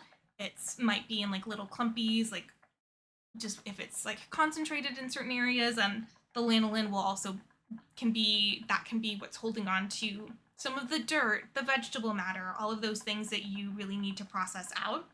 So when you are working with sheep's wool, you typically have to do one of two things. You have to boil the fleece to get the lanolin out. So if you've ever seen anybody working with beeswax, where they're trying to refine really dirty beeswax, and they'll kind of boil the beeswax in water and let all of the gross dirt float to the top, and then the beeswax will solidify in a disc. It's kind of the same process. So the lanolin will float to the top, so you have to be removing it. And typically, most people that I haven't watched a ton of videos recently, so I may be incorrect, but typically that is also a process that you might have to repeat more than once. Like you get as much as you can off the first time, and if your water still isn't clean, then you might give it a second pass.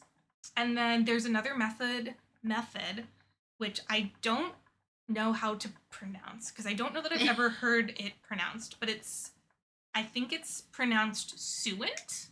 So SUINT. And I have not seen this process in person or on a video. It's basically, because it just sounds gross.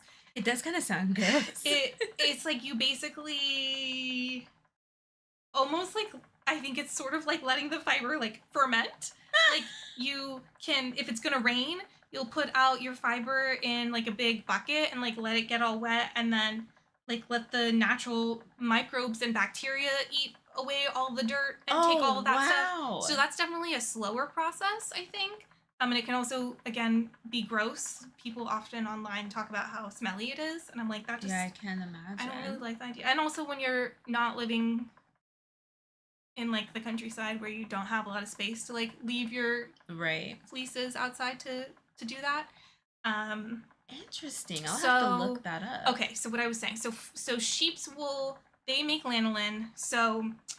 You can do what is called spin in the grease, which is spin with the lanolin still in the wool. Typically, people who do that will do it in the winter when they can sit next to a fireplace so that they have the lanolin acting as a natural moisturizer for the yarn while they're spinning. Do people necessarily want to do that with their nice fancy tools? No. So, like, yeah, I was about to say, you typically don't want to run unwashed fleece through a blending board or a drum carder because the lanolin then is just going to permeate. Yeah. It's going to get gummy and all of that. So it's just going to eventually make your tools unusable. Yeah, and then if you think about when you eventually go to wash your project, the lanolin is going to be washed out anyway. But alpaca do not make lanolin. And instead, alpaca are just very dusty. They're very dusty creatures. So I have played with some raw alpaca. And what I've tried to do, because if you have, if you're like in... not even like an industrial mill, but if you're like, oh, I raise alpacas and I want to process all of their fleece, you can get like a big wire cage that you can stick their fleece in. And imagine this is gonna be such a throwback that some people probably gonna be like, what are you talking about? Old-fashioned bingo. If you think about like how they would turn the numbers, you can basically get a big version of that cage and you tumble the fleece to get all the dust out. And it'll shake out some of the vegetable matter too. It's not always going to get all of it out. But with like alpaca, you don't need to scour it. You scour unprocessed wool from sheep. Typically, what is scour again? Scour, that's the boiling process. Got it. But with alpaca, no. So I have processed some raw alpaca, and I actually have a lot of it left. And it's all dusty, and I'm just like, I need to figure out what a good way. Some bingo. Yeah. I'm like, I could put it in like one of those mesh laundry things maybe and like shake it. You could. But then I'm like, I have to do it on a day that like I've worn the clothes for the day. Like I'm done with my tasks. I'm gonna hop in the shower after. It has to be a dry day too. Yeah, and so that I would be prepared to get very dusty, but I could definitely bring in some of that alpaca, not all dusty. I was like, y'all see how quickly to show you. But that was a very long-winded way of saying yes, but I have not processed a full fleece. I do have washed fleece that is unprocessed, and then I have the alpaca fleece that is dusty and unprocessed. It is a goal one day, like, to do maybe like a sheep to sock or a sheep to hat or a sheep to scarf. Like, I don't know that I wouldn't start with a sheep to sweater, but it's a goal. Something small. Rihanna, have you checked out the YouTube ladies in the UK I mentioned the other day from the UK who does everything from shearing, washing, coloring fiber with the plants she grows in her garden? What was her name again? Because I think so. Hi, Amy. How are you? Jenny, how are you? Jenny, look away. Jenny says she doesn't need another hobby. Spinning right there is going to make the most stinking cute cardi or sweater. I know. Isn't it so pretty? It's so, so pretty. Hi, Kelly. Yeah, my goal is I'm going to be going on a little trip at the beginning of September. So I'm like, if I could get this done, I think that would be a really fun project to take. I can't wait to see what you make, Drew. That's really dope. And the nice thing is that because I plan to hold this double with a commercial yarn, I'm really trying to let myself not be a perfectionist. I'm really trying to not obsess over if there's like a slight unevenness, because it's not going to matter because this is not the yarn that the structural integrity is going to depend on. This is not the yarn you're looking for. Okay, yes, your hobby can be watching spinning. To be fair, that's how I started too, though. So it's a slippery slope. Hi, Shams. You just started what? And what kind of tips are you looking for? The name was Nellie Eve. I don't think so. Nellie Eve. I need to remember that. I can remember that. Nellie Eve. I can remember Nellie and Eve. I can remember that. Kelly, how are you doing? Kelly Godmother, how are you doing? You could maybe put it in a mesh bag. Oh, peg it on a line and whack it with a stick. You could do that. That is good. I would have to get a line. Can you hang it from a tree? Do you have a tree in your backyard? I could. And you just it's like a piñata. But maybe it would be fun to just go to a park and do that and just see what people think is happening. That would be really funny. And then just see like how many people start recording me to like post on social media, be like, there seems to be an unwell person going to town. No, this is LA. On a sad piñata. This is LA. They would think that that's completely normal. But if you want somebody to come over to your alpaca piñata party, I will come and help you whack your alpaca. Having fun. Oh, thank you so much, Kelly. Thank you, thank you. For YouTube members, make sure that you check out the update for the Luther top. Very, very excited for that. And then we'll be moving on to our next project. Michelle, are you ready? Because I do think I can finish the Luther top before DFW. And then I'll be taking the Senorita top with me. Right, Tina, right? They'll just come and ask, are you knitting? You're right. You're so right. That's what they'll ask. Okay, so I need to just get then like the largest size knitting needle that I can to smack the fiber with. And then I can say, yes. Yes. Good job. You did correctly deduce what I was doing. How did you know? I'll just have like little gold star stickers. It'll be like, good job, and stick it to their forehead. Oh my gosh. I have to find the post. Someone shared a post that was like, we need to stop assuming everything is knitting. And I really appreciated their post. I'll have to share it on Yarn Overhook because it was a really good one. And it was like how to change the language of like fiber meetups and like just fiber arts in general that isn't centered around knitting. So like don't use the term knitting circle, like stuff like that. Like using more inclusive terms for fiber arts. And then like, I don't know, crochet doesn't feel like the stepchild that's like in the corner that's called knitting sometimes. Same with like embroidery and cross stitching and weaving. Like, so then we can kind of fight back on that, like, is that knitting question? Yes. I feel like particularly with like needlework, like people know one type and they're like, oh, is that embroidery or cross? And I'm like, so it's difficult because in terms of needlework, there is sort of an umbrella in which I guess sort of embroidery would be at the top. Like I would say needlepoint is on its own level, and then embroidery is an umbrella, and then cross stitch is technically under the umbrella of embroidery, and then black work is technically under the umbrella of cross stitch, under the umbrella of embroidery, and all of these things. So like if somebody ever asks me, I'm just like, it's just embroidery.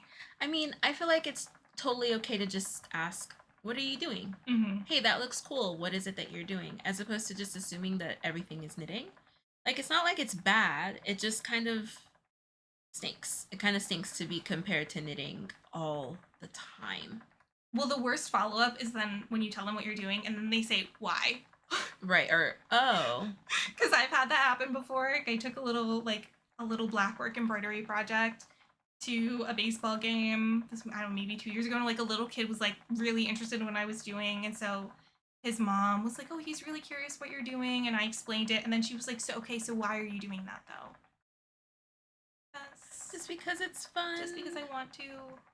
I mean, it doesn't always have to be for something. Yeah, it's that same thing of just like enjoying a hobby and not having to make a career out of it. I get that asked all the time with Japanese, with why I study Japanese.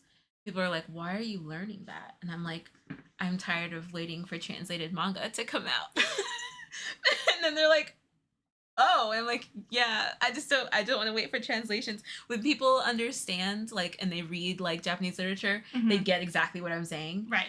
When folks ask me, like, oh, but why, for your job? And I'm like, no, I like reading, and I don't like waiting for translation. Oh, it's kind of a bummer. It's a bit of a bummer. So we were talking the other day about, like, reclaiming the term handmade so that it doesn't come off, like, we can take out that negative connotation that's like, oh, that looks handmade, or people saying, oh my gosh, it looks so good, it doesn't even look handmade. And like taking that out of it, like, I'm down for some fiber neutral terms. Can we get some fiber neutral terms? Can we stop assuming that people are trying to make money off of what they're doing? And stop suggesting it as well. Brianna says, because I have free will. I think maybe a good, I just thought of this, like, a good answer is be like, because a witch cursed me too. So be like, why are you spinning all that? Be like, have you ever heard any fairy tales? You know what happens when you piss off a witch? That's happened to me. I'm like, that's what happened to me. I'm like, I've tried to negotiate with her. Be like, can I please have, like, a day off or, like, some benefits? And that'll just stop says all no. conversation. I mean, unless they're really into it and they're like, you could really profit off of that. Yes, people are. Oh my god, this was like a month ago, I think. I don't know if it was. I don't know where on Reddit it was, but somebody like made a post and they were like, in my opinion, cross stitch is just really ugly, and everybody was like, what? Okay, so you don't have to do it. And then I was feeling mean. I didn't end up commenting, but then I like went to look at their profile to see if they had posted any of the crafts that they do, so I could be like, oh, and that's your definition of beautiful? Oh, don't be mean. But I wasn't. I'm glad that you chose the high road. Well, it was mostly because they didn't have a lot of stuff. Because I would not have. But yeah, like I have done cross stitch is like my longest hobby. And the funny thing is that people will either be like, I feel like people who do other crafts think that it's not that hard, and then everybody who doesn't ever do any embroidery or anything is like, wow, like that's so impressive that you do that. And I'm like, it's really not. Like, it's a really, really accessible craft to get into. Like, you do learn tips and tricks for making it better, and like if you put your time into getting the right materials and doing certain things that can make it look better, it does. But yeah, some people are like, oh, it just looks so bad, and I'm like, okay, well, you can't make everybody happy. Right, you can't make everybody happy. Every time I'm making something, hubby's always saying, who's that for? And I'm like, myself. My husband's always like, when can I wear it? Or when can I use it? When it's a blanket, he knows it's for us. When I'm making like a wearable, he's like, oh, that's gonna look cute on you. If I'm making a plushie, he'll ask who that's for, because sometimes I'm making stuff as like prizes or like to give away. I've heard embroiderers disparage cross stitch by saying, oh, that's just sewing with X's. What? I've seen some stuff too on social media with like cross stitching and crochet. So folks will single crochet a blank panel or a panel in a color that'll be great for the background, and then cross stitch over that. And while there was some drama a while ago with like gatekeeping on the Stardew Valley pillow that I still do want to make, like cross stitching onto crochet, there were crocheters who were like, you can't call that crochet. I saw that, and it was like, but it is crochet. I was like, wait, it's crochet and it's cross stitching, but like you have to say like it's both. Like the person who caused all the drama just wasn't admitting that she was using cross stitching. Right. It was that like she wasn't saying that it was like a proprietary stitch. Yeah, she was saying that it was like a special stitch and was being real gatekeepy about it. And it was cross stitching on top of crochet. And now there are a lot of popular content creators who cross stitch on top of their crochet. It's very popular for like Pokemon characters and Stardew Valley. And that's fine. I think that that's a really creative way to combine two awesome fiber arts. I just like, just let people enjoy things. I feel like that, what's his name? Andrew? Is his name Andrew? That meme with the guy punching the lips. And he's like, shh, just let people enjoy things. Yes, exactly. That's what I feel like. And it's Hi, Tammy. You know, I get it. Like, there are some things that I see people doing, like in terms of crafts or stuff, where I'm like, I wouldn't be super interested in learning how to do that, but I can still appreciate that it's cool. Admire it and appreciate it. Yeah. Like you know, you can sometimes look at something and be like, I know that I personally wouldn't enjoy learning how to do that, but I Mm-hmm. can still appreciate that this other person did, or I think it's really cool that they made that. And in an Mm-hmm. ideal world, like I would like to learn, but I'm also not going to. Right. But it's like you don't have to be mean to people. Right. Right. Putting something else down to lift up your own thing is not, it's not the business. It's not the business. Welcome, Tammy. You said that you love cross stitching. What's your favorite piece that you've made, Tammy? Crochet plus another skill. Right. I'm about to mention I was about to mention the Stardew drama. Yeah, that was a wild time. It was so unnecessary. Like, I feel like that was the first time I've seen cross stitch used on crochet, and Mhm. that could have been an opportunity to really like to introduce something like fun and new and approachable that's Mhm. different from tapestry, that like more people could do, because like color work can be difficult, but like if you can make an X with a color, like you don't have to worry about the back. It could have been an incredible opportunity to introduce cross stitching and crochet Mhm. to new people, like to a group of people. You know, I think honestly, like thinking about it now, I feel like it is the stigma of both crochet and cross stitch being like more old ladyish, that Mm. they were like, we can't put these two things together because then it'll be even worse or something. I don't know. I don't. Whatever it is, it's really silly because the things that some folks make, they're absolutely incredible, Mhm. and I would love to try it out one day, because I never would have thought to cross stitch on top of my single crochet as opposed to doing tapestry work. Like, it's such a genius combination. But yeah, I mean, you're right. It probably does come with that like stigma of cross stitching being the lesser of needlework, crochet being the lesser of like fabric making. Mhm. Like, Which I find so. I'm just like honestly constantly confused because I don't know if you guys know, like there's also tons of drama always in like the needlepoint world, and I'm not. Needlepoint is not ah my that's not my needlework of choice. I have done it mostly. That was what I learned as a kid. right, isn't that what you started with in Yeah, fiber arts? and then like the most recent one I did, I think, was like at least 10 years ago, where I finished a project that my mom had started when she was like 16 or something. But I like needlepoint is very, you get a canvas, it's like painted, and you're just kind of following along. And like now these days, like people are like, oh, I can make a lot of money from this, so they'll like just paint kind of basic and not always like super nice designs and be like $80 please Oh. for the canvas. So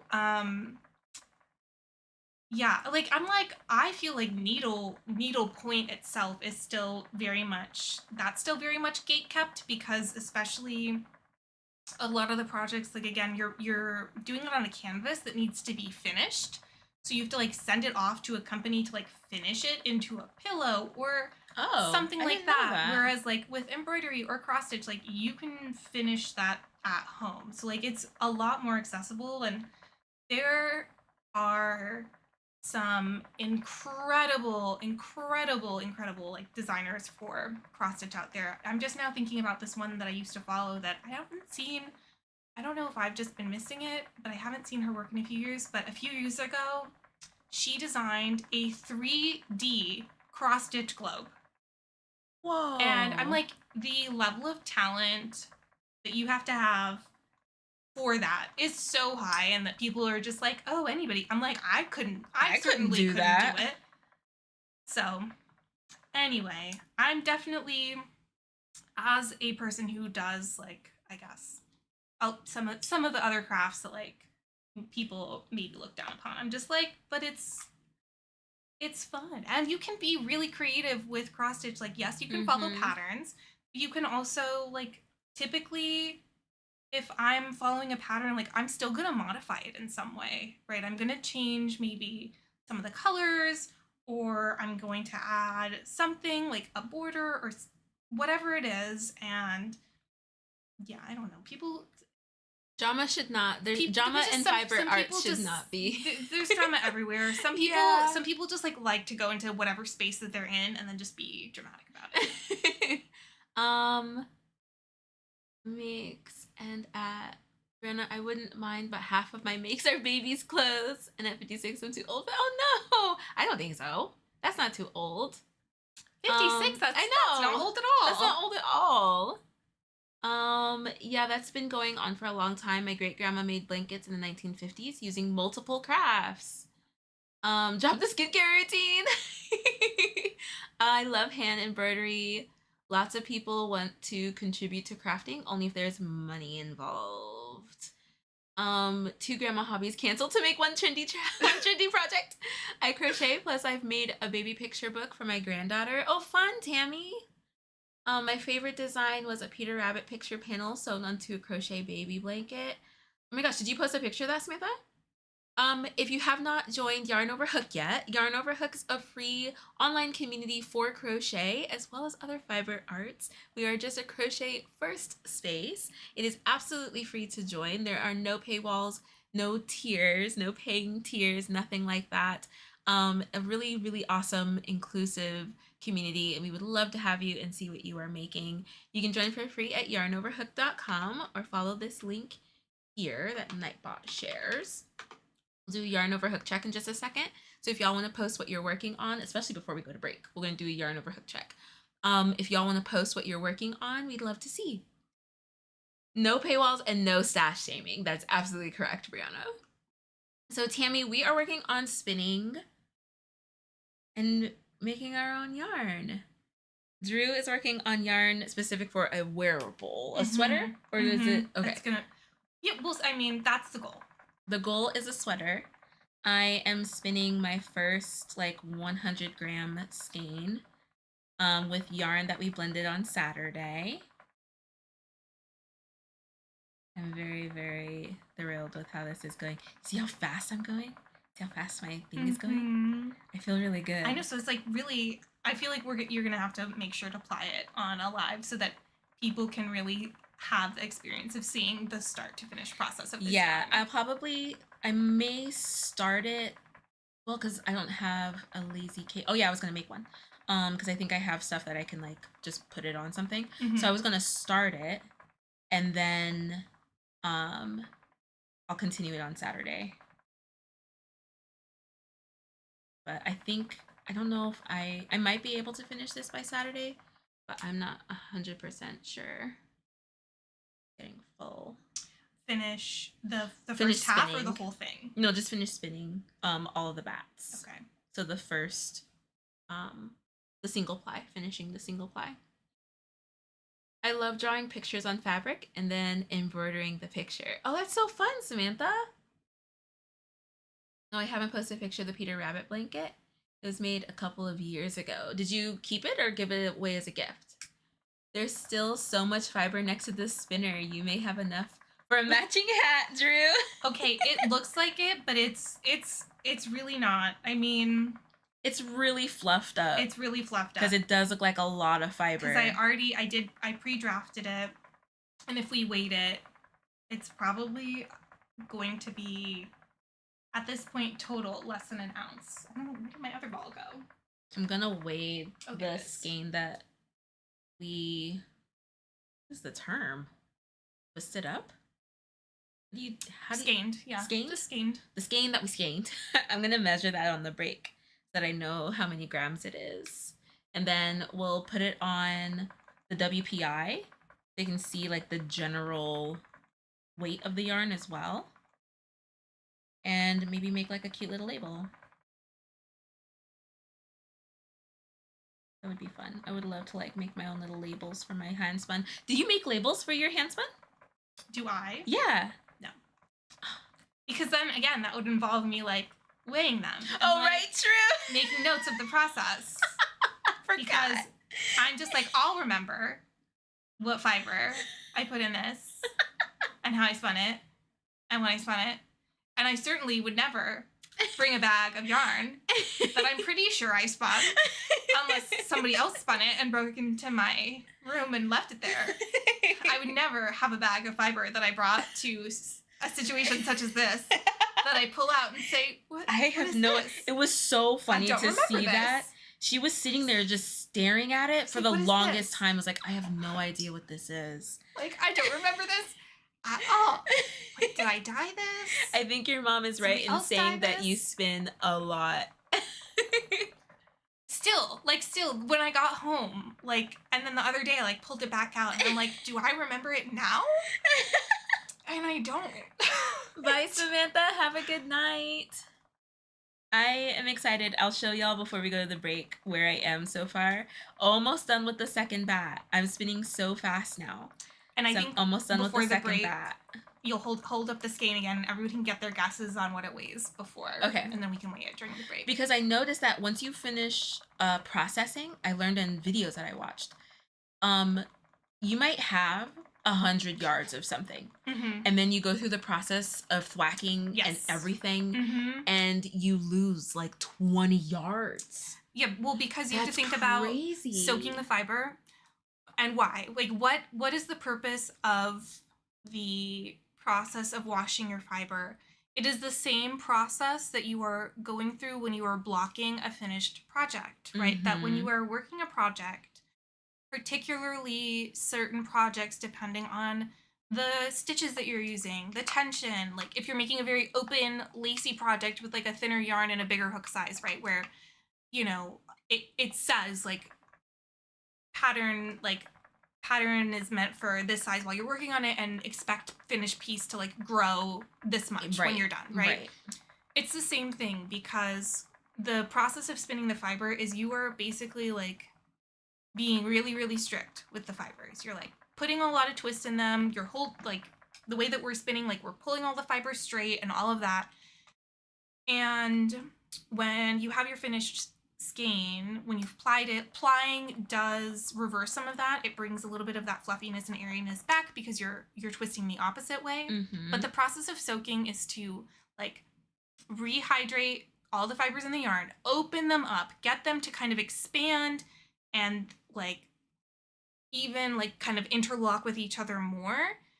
So it seems counterintuitive because you're like the fibers are interlocking and getting connected tighter, but the yarn is also blooming in a way. So it's becoming more open and airy. And because of that, it can be the same process as blocking a finished project where you're like, wow, this has kind of really changed it. Especially if you are using a blend of lots of different fibers, all those different fibers will block differently, right? That's true. So cotton is generally not stretchy. Like if you're working with 100% like cotton yarn, you are working with it knowing that it doesn't have a lot of give. It doesn't have a lot of springiness. Whereas with wool, you have some of that give and some of that springiness. And so if you have a yarn that is composed of a variety, like a lot of different fibers, you might be really surprised by the end of it how each fiber reacts to the washing and blocking process.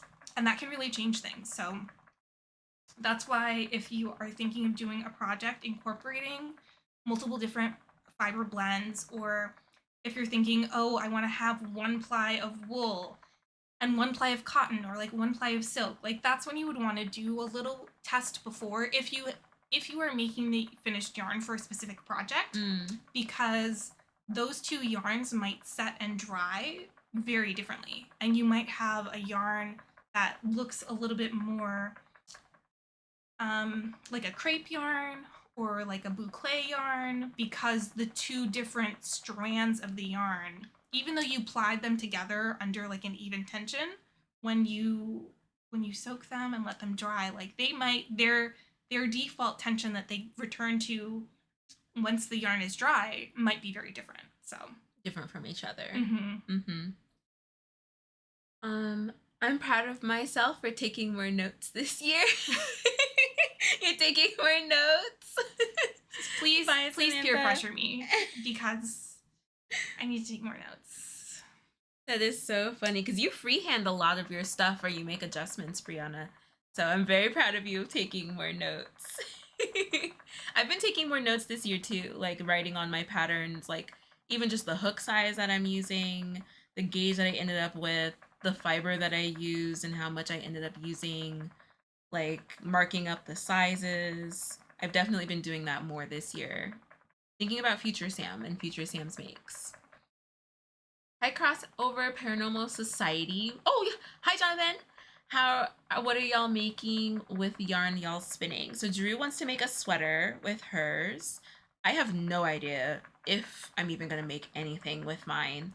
Mine might just be a fun skein that I keep. I get it now. I get it now.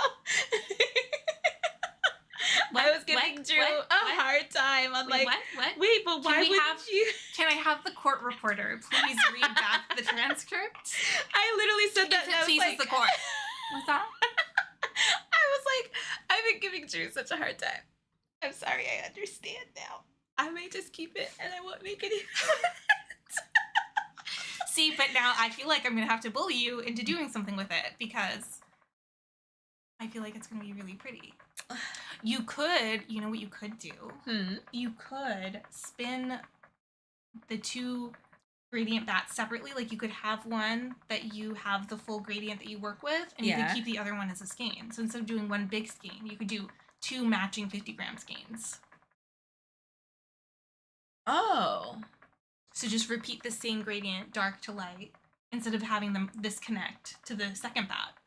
Well, if I do make anything, it's gonna use a lot of yarn. Okay. And I'll use all of it. I think I know what I want to make with this. I think I know what I want to make with it. It's just going to depend on how much I end up with. But okay. I think because I need to make something that I can math how much yarn I have to how big I need to make it. Okay. So it'll probably be a shawl. I have this really cute maxi dress that I've been wearing a jean jacket over when I do wear it. And I realized the other day that I could wear some cute crocheted shawls over it. And so this might be a shawl, especially because the colors be really, really pretty. It's like a gradient. Do you have shawl. A specific pattern in mind already? No, I would freehand it for sure. Just so that I don't have to worry about like matching the amount of yarn that I have and stuff. Like I'm going to find a good stitch that'll use up the yarn. Like, because whatever I make, I want to be sure that I use all of the yarn. I don't want to be left with anything. So I think it'll be a shawl. Shaniqua, hopefully I didn't miss the answer to my question. I had to stop. Oh, what was your question? Do you mind repeating it? Or let me see if I can find it.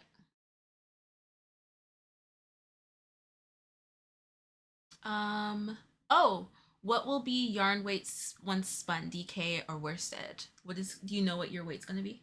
Mine is probably gonna be closer to a fingering or maybe a little bit higher.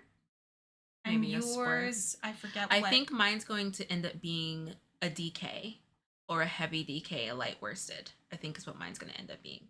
Because after I watched the video and watched this lady spin her yarn, and it was looking like mine, and she was like, oh yeah, this is a nice DK. Then she went through the whole process and it became a worsted. Yeah. And I was like, oh. So mine will probably end up being a light worsted. I don't know though, because I feel like my second bat has become more consistent in how thin this first ply is. So I might end up with a DK. I'm really hoping that I end up with a DK. So don't thwack your yarn then. Ah, okay. Because the thwacking, that's typically like what people will do to help the yarn fluff and bloom a little bit. Okay, I did see somebody else.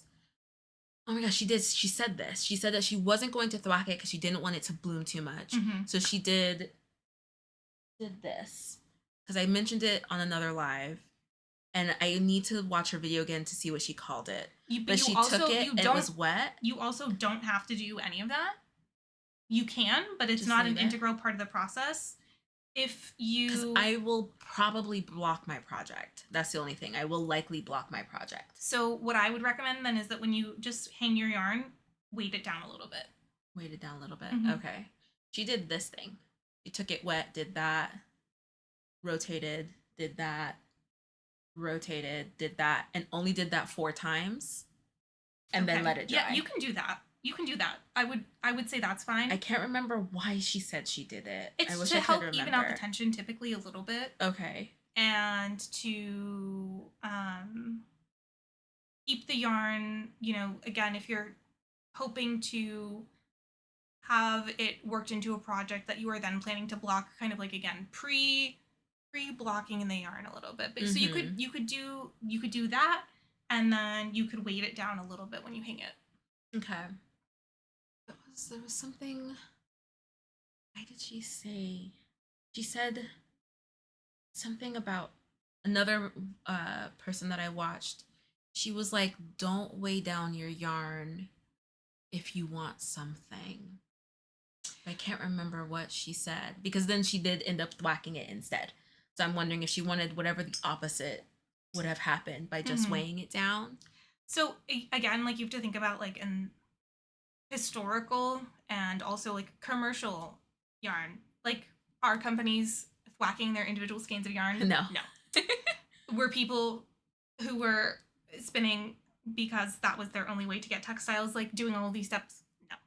So it's more so about, I would say, when you're getting to the place where you are hoping to maybe replicate a yarn that somebody is, like, showing you a tutorial for, and they say, like, these are the things that I did that helped me get this yarn, then okay, you can be a little bit more insistent on following those steps. But otherwise, really, the only fundamental step that I would say you can't skip when you finish your yarn is the soaking, and then obviously the drying. Like, yeah, just don't skip that. Don't skip. Either skip both or not. Right? Don't soak your yarn and then work not with it immediately, because you're gonna also have a terrible time. I mean, I guess if you wanted to do a challenge, we're not gonna do that challenge. We're not gonna do that challenge. If you're, like, in a pool or something and you're like, I must crochet underwater, be my guest. Go ahead and do it. I would say the only step that I would really not encourage skipping is the washing and the blocking of the yarn. Even if you just put it in a bucket, like, let the water drip off, and you're not doing anything else, like, that process just really does help your then finished project be more true to the finished project to blocking. Because if you don't wash your yarn and you immediately go into working with it, which you can do, you just are going to have that extra variable when it comes to the step of washing and blocking your project, because that is also the first time that your yarn is being washed and blocked. It might, it might behave even more differently than you're expecting. Okay, so there was, hold on. Tammy, are you using an AOL email? If you are, do you have another one? Because AOL is an email address that cannot be used to sign up for Yarn Over Hook. I've been using Post-its on my pattern books with the date I started in Hook and any changes I made. That's very smart. Very smart. Oh, my sis is my main peer pressure because she will ask me for patterns of stuff I freehanded months later.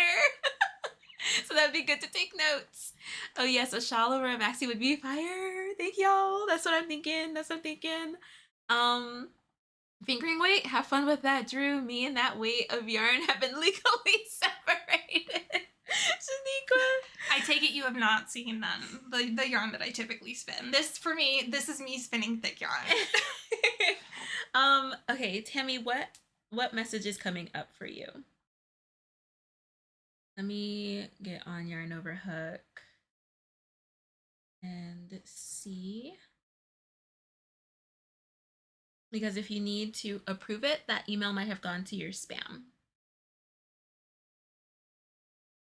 Okay, we're going to do a Yarn Over Hook check. And speaking of challenges, we're going to come back with a really fun challenge. Yay! We can't wait to do with y'all. And keep spinning and keep talking wool and figuring out like what we want in our spinning cheat sheet, our first spinning cheat sheet. Let's do a water break before we go. Oh, I'm taking yarn over hook. Hold on. Taking yarn over hook. Love it. It looks so good, Brianna. Ooh, Sophia, that looks good. Make a seahorses. Cute. And then, oh, Michelle's sweater is looking so good. Oh, that's so cool. Isn't that so pretty? That's really pretty. She's already made one for herself. This is for somebody who saw her shirt when she was at a market, when she was vending, and was like, I want that. And so she's making it for them. It's come see drama time. No worries, Brianna. Have fun. There's a lady called Jill I watch from Gumleaf Crochet, and she dyes yarn, and she has a bucket called a the Strucket. Oh, yeah. It's a strainer and a bucket. It's called the Strucket. It is very, very popular. I don't have one, so I can't like Wait, attest. for what? It's for washing like your yarn, your finished projects. So like you soak it, and then it's like a double layer. So think of like one layer is a basket, and then the second is like a solid bucket, so the water's not spilling out. And when you're done blocking or soaking your project, you just lift it out of the bucket. Ah, that's so smart. I feel like I saw that at Flock. Probably. And they collapse down, right? I think they do have some there to collapse. I'm pretty sure I saw that at Flock. Okay, so let me show y'all where I am so far. Oh, Brianna just left. She wanted to see. Let me show y'all where I am so far. Look at how gorgeous that is. I am so thrilled. I'm so thrilled with it. There we go. I'm so thrilled with it. If anybody wasn't here on Saturday, this is what Sammy has been spinning. So we made a custom gradient. So on that bobbin is basically, it started on this side. It started here and went through here. And then it came around. And so I'll be ending here. And so then after I'm done with this, which hopefully I can get done today, I'm going to start back here and go backwards. So it's going to start and end with this like red color. And then I'm going to chain ply it so that that variegation stays where it is.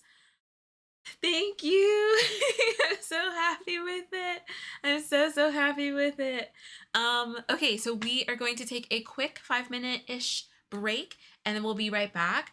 I can't wait to show y'all this challenge. I really can't wait to do it. Where's the skein? You want to hold up the skein one more time? So we're going to weigh it over the break. Yeah, we're going to weigh this. What do you guys think? How much do you think? I think it's like somewhere, I think it's like between, if one end is 25 and the other is 50, I think it would be a little closer to 50, but I could be wrong. Something in me says 33 grams. Okay. I'm going to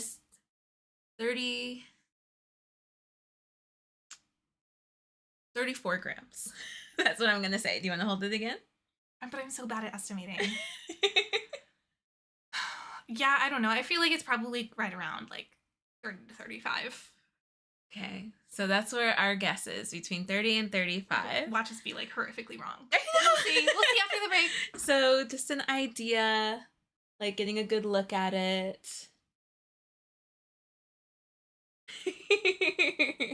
What is your guess? And we'll come back with the results after the break. I feel like that was like a TV show kind of like phrase what I just said. It felt very, we'll be back after the break. All right. So we're going to take a quick 5 minutes and we'll be back. 5-ish minutes and we'll be back. That's my mom. All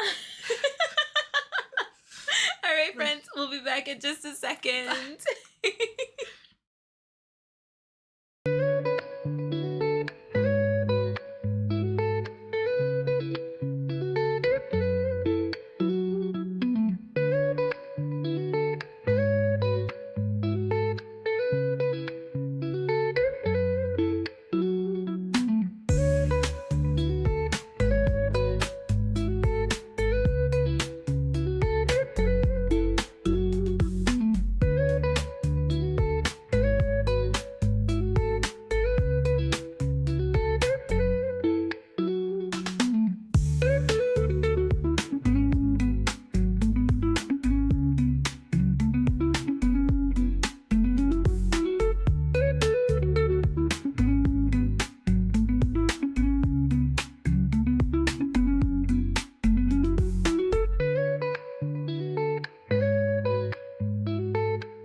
So we are back.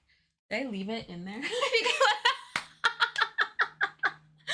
left it on this scale. Do you want me to go grab it? I'll grab it. We measured it and was excited and left it. Hold on, let me grab it. We left it unsupervised. Who knows what it's gotten up to?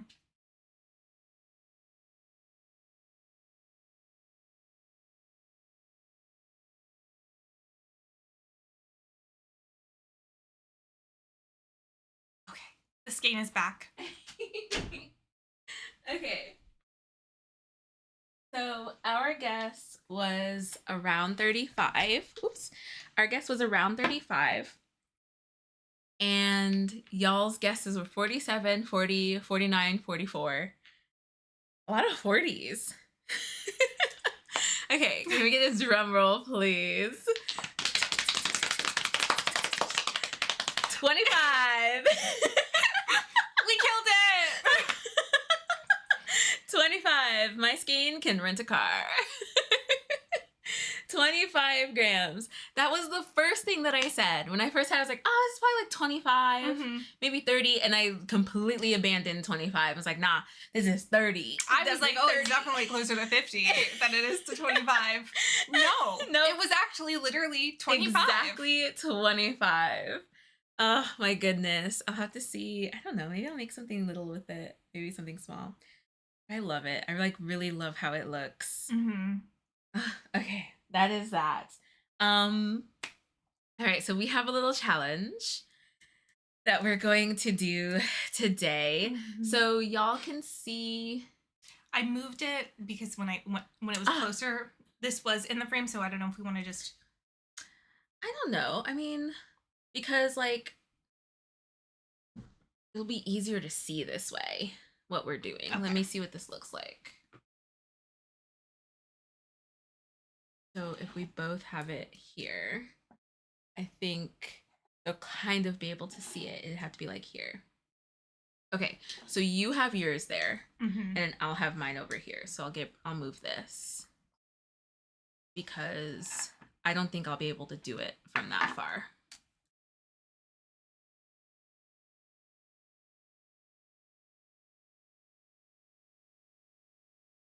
Thank you. So what's our challenge that I'm already regretting? Because I was like, oh, Sammy, I have great ideas because you know how you and Alexis always like love to do a challenge on Whip Wednesdays and stuff. I was like, we could do a challenge. I don't know what me from like 2 days ago was thinking. I hate her. Because I was like, what if we try some support spindles? And now present me is like, oh wait, but this really I'm so bad at this. And I have no idea what I'm doing at all. I've seen one person do it and I was like, wow, that looks like magic. Yeah. So drop spindling. Y'all have seen us do it a bit at this point. And so you have the spindle. Oh, I have it. I was gonna say, yeah. So this is a top whirl drop spindle, which means that the weight is at the top. And you drop it basically to spin the yarn. So you'll spin it. Which way am I spinning? This is an S twist. So I'm going this way. Oh, I did it again. I always do that. I have to flip this over this way. Okay, so you spin and then draft. I'm gonna mess this up. Spin and draft, spin and draft.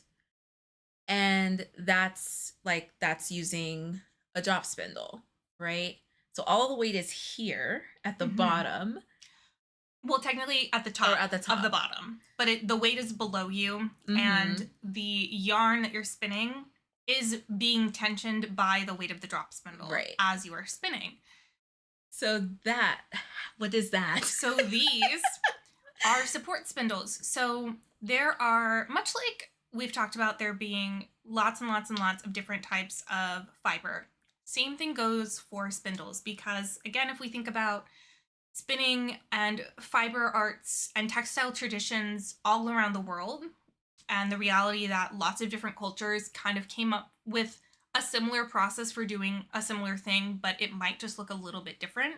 So there are like lots of different styles and modifications to drop spindles that exist.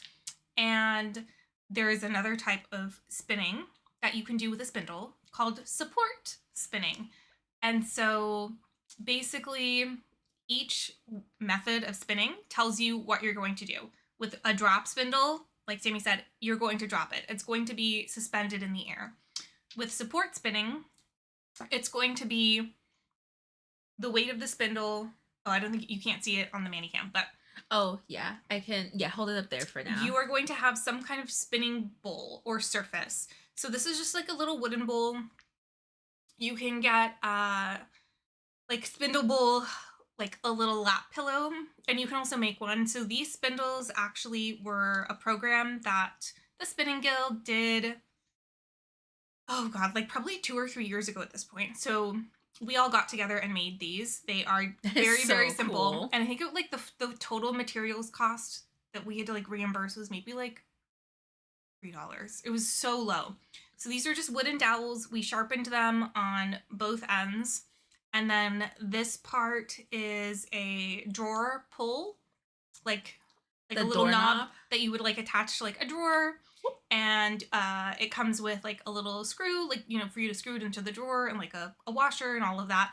We just took all of that off. We just wanted the little decorative knobs, and obviously it has to be the type that has a hole going all the way through. And we just used, like, you can just kind of wrap some like electrical tape, or there's another type of tape, I can't remember, but it's not sticky to surfaces, it's sticky to itself. So just to add a little bit of tension in there, but you can also just slide something like this on to your dowel and then glue it in place or something like that. So the way that this works is the weight of the spindle Am I is, using that one? yes, Do you mind? is being supported. Hence why it is called a support spindle. The weight is being supported by the bowl. And there are so many beautiful spindles, support spindles. And I think that, so there are a lot of really beautiful drop spindles, and I have a lot of really beautiful drop spindles, but support spindles have a little bit more leeway to use certain materials. Like, I have never in my life seen a drop spindle made with glass, because if you drop your glass spindle, it's gonna shatter. It's gonna shatter. And you don't want that. And then you're gonna cry. But there are support spindles, not made entirely of glass, but they'll be glass tipped, and they're so beautiful. And I like desperately, despite the fact that I think if it's not clear, I can't support spindle to save my life, but I still look at them and I'm like, that's so beautiful. They are really But pretty. do I want to spend $200 on something that I don't think I can use confidently right now? And you know what? Somehow the answer is yes. They are very gorgeous. If you just Google support spindles, I will include some links to like the prettiest ones that I've seen. There's a video that I saved of a girl who just got one, and it looks like a wand. Like it looks like they look so magical. They are so magical. So much like a drop spindle, there are a lot of different types of support spindles. So this is just a basic support spindle. It's not really necessarily modeled off of a certain type. But again, in thinking of the different cultural traditions, you can look up like a Russian style support spindle, a Tibetan style support spindle, like a Fong style support spindle. All these different shapes, and it's just a variation in where the weight is on the spindle. Because when you play with the weight distribution, much like a drop spindle, that changes A, how fast the spindle spins, and B, how long it spins. So a lot of the different styles come up to personal preference in terms of what you feel comfortable with in your hand and for your spinning style. So again, like these are wooden dowels and drawer pulls, and you could again use like polymer clay to make something, or whatever you have laying around to weight it. So we are going to challenge ourselves. I was about to say, Drew, are you stalling? No, never. Oh, I think somebody's calling me. Hello? Oh, you need me? Okay, I have to go. I was like, Okay. we'll get to it. So on Saturday we talked about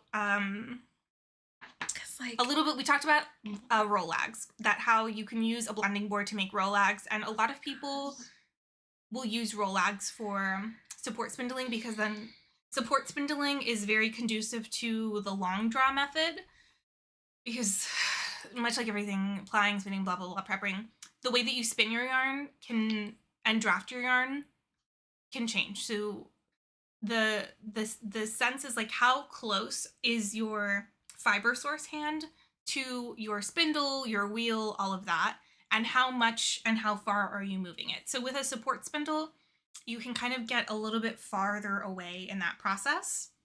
So we are going to challenge ourselves. I would like to be clear that I have tried to challenge myself before for like 2 minutes, maybe like 2 years ago. So do we need a leader? You don't get a leader on a support spindle. So pull off a piece of fiber that feels manageable. Okay. So I just pulled off a smaller piece, and I'm honestly gonna pull it in half, and I'm gonna draft mine out a little bit. Okay. I know that's the other thing. It's like there's no leader. True. I love it. I just want to remind y'all that Drew came up with this. I know. I'm this like, was Drew's idea. So everyone is aware. It was a different version of me. It was past me who was not actively having to do the challenge. Right, Erin, I'm ready. I'm like ready to do it. Okay. So then how do you start? Okay. So okay, you guys can see in the camera. I'll keep my the tip of my spindle as close to. Here, no, I can tip it down some.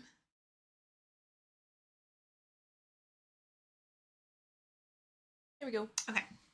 So you just kind of get a little wispy on the end.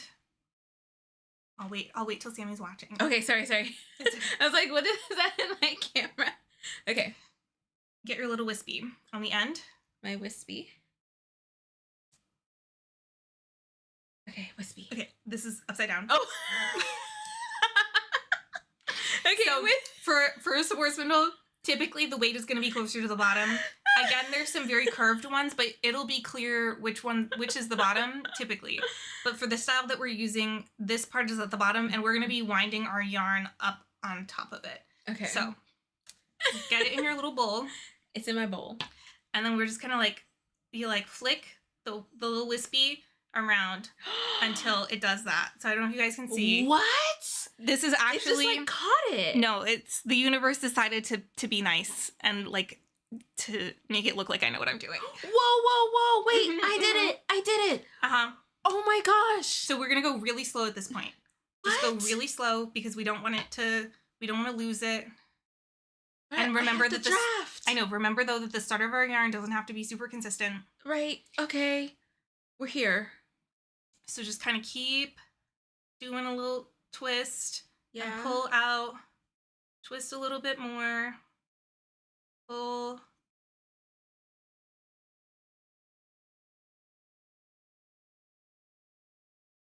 So then what you once you've got it built up, you can see, I'm so good. So good. Wait, mine is twisting off of it, I think. I think it's coming off. Because it's not spinning it. Okay. My yarn isn't twisting.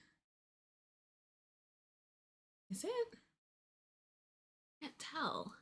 Ooh! Are you getting it? So the start can be a little finicky, and I think some people will just for their leader. Ooh. Okay, I have to do a better job at managing my fiber. But this is the process where, again, you're keeping in mind that the start of your yarn is not necessarily going to be the prettiest, but I've got a little bit of length going, so now I can wrap it around. And honestly, I'm gonna pull the rest of that off because I want less to manage. And now that it's like wrapped around, you're supposed to like flick. You flick and you're kind of supporting it with one hand, and then with the other, you're pulling, you're drafting, you're letting more fiber. Wait, why isn't mine like? Can you do it again? How do you spin it? Okay, so did you have? Okay, you've got enough. Like, so you have to like wrap like a tiny little, like you're making the tiniest little center pull ball. You're gonna make the start. Okay. So sort of the same way that you would start on a drop spindle, and then you can just like wind it up to the top, and then when you spin, like it's gonna add the twist. So even with that like flicking thing that it's doing? Uh-huh. Oh, it is adding twist. Mm-hmm. It's very different from both ways that you've been spinning so far with a drop spindle and the nano. So when it gets too far away, you wind it on again. So I can see why long like drafting would be the preferred technique. So you really have to be comfortable with that very fast process of like you're spinning it, and then your hands know exactly where they're supposed to go, and they know how to get to the fiber, and then you do more twist, and it's just... Whoa. Well, this is the best that I've ever done. So I know. I can tell that you're like you are in it. I was like, this is going to be horrifying. See, it wasn't so bad. And then what you can do is you can basically make like a little temporary, it's called a temporary cop, where you're just kind of winding it on at the top closest, and it doesn't have to look super pretty. And then when you... How am I supposed to move this down? I'll show you. Because it's on there. What you do is you make a butterfly. There's a certain way to wrap it. Okay. I'm gonna honestly, I typically just go like this. Like just wrap it around my fingers. And then you ideally would get it started closer to the bottom. So that way you're trying to keep the weight of the yarn that you're spinning very close to the weight of the spindle. So, because if you're the support. Yeah, if you're thinking about this bottom weighted drop spindle, we wouldn't want to have a big lump of yarn up here because that's going to change it'll change the weight. Yeah, so we want to be winding on down closer to the bottom. Oh, and like all the way at the bottom. And then like again, just kind of wind back up to the top. Is it visible? Yeah. I can turn on the mini cam real quick. No, it's visible. Okay. So here's where I am. For some people, this is like super intuitive and they just go for it. And as you can see, we're both spinning fairly thin yarn. This is so thin. You're not going to be spinning thick yarn on a support spindle. That's not what support spindles are for. Support spindles are for spinning thin and fast. But also, I'm not good at this, so please don't. This is not the gospel of support spinning. We're absolutely judging and everything. No, this is incredible. I'm going to be watching support spindle videos now, because like the way that she did it, like she wrapped it up to here, then she was holding it. Whoa! I wonder if I'm spinning the wrong way. Do you have to spin a certain way? No. Okay. What do you mean? Like directionally? Yeah, like no. You could spin S or Z. It's getting cloudy. Let me get more light. You keep going, Drew. Okay, and so this fiber was just kind of, I don't know, it's like a roving. So all the fibers are kind of aligned straight together. A lot of times people will spin on support spindles using Rolags, or if you're spinning cotton, like a cotton puni, which I think Cotton puni. which I think the method of preparing the fiber makes it a little bit easier to do the long draw drafting. So this fiber was not like specifically prepared for us to be able to like easily just kind of go whoop. We could prepare it that way, but it was more of a let's do one thing at a time. Yeah, no, this is fine. Oh my gosh. Yeah, so you're just, you know, How do you, so I need to see how you do it at the top. Oh, yeah, so it so does it's flip. going to constantly, yeah.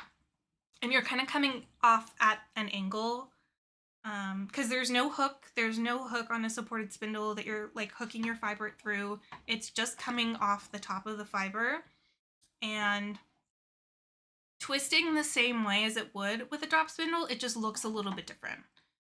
The angle is a little bit different and all of that. But then the fun thing is that like I don't think the camera can really see, but you can see like when you're winding on, you can just go like really fast. Right. Like it just goes like this. Weep. Yeah, that's, oh no, I was doing so well. I was pulling too hard. Okay, so how do you ply with this? Same way that you would ply with any other method. You could typically you would probably have what people, I won't say typically, but what I've seen people who spin a lot on support spindles, they typically have more than one.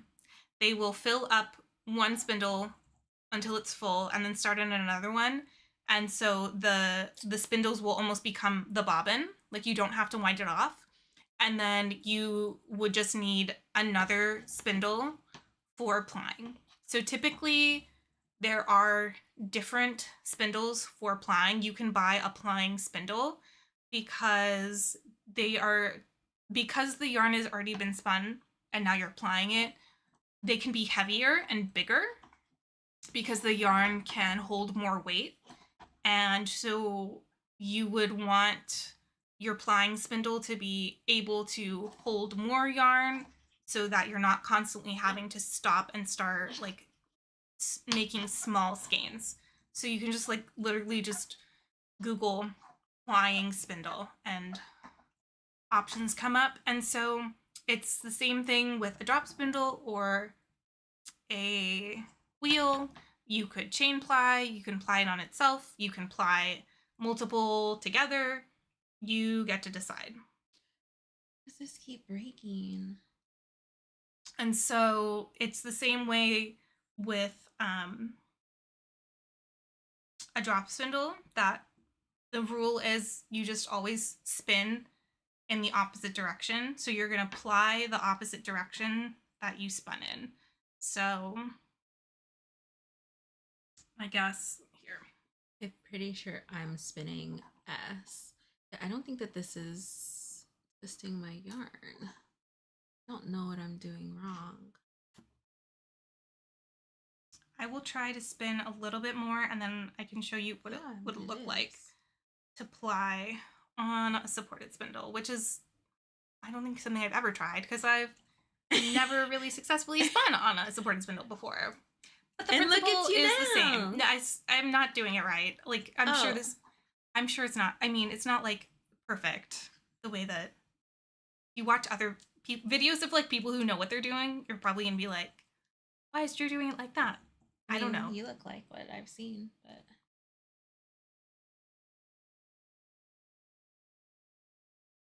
it's just so cool. This is so cool. Have you tried a supported spindle, Tina? Or do you mostly use your wheel?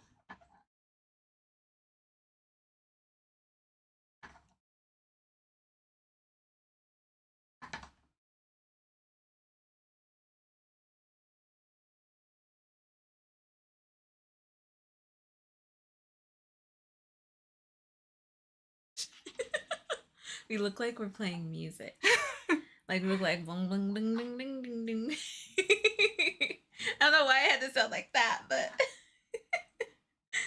yeah, I can see why roll legs and long drafting would be the way. That would definitely That would definitely be the way.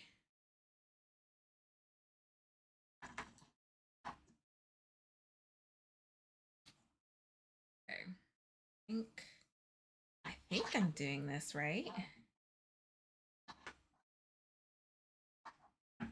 This is so wild. It's so different. I can see how this would be. It's just so interesting. Like when I drop spin, I'm like, oh yeah, I could see how this is like the way. This is like the ancient way. This is what ancestors did and stuff like that. This, I'm like, oh no, this is what the ancestors did. That's how I feel right now. Well, but again, you have to think about though, like, no, well, as my spindle runs away, because this is a less portable method of spinning. You know, oh, that's so true. you can. There are, and you can't just do it, and you have to have a surface to put it on. So there are. You can get little spinning spoons that you can like hook into your waistband and have like a little support if you wanted to be standing and support spindling. So that is definitely something that the Tipsy Spinster has a video of. I can find it, but like I would say in terms of like actual historic like production spinning, like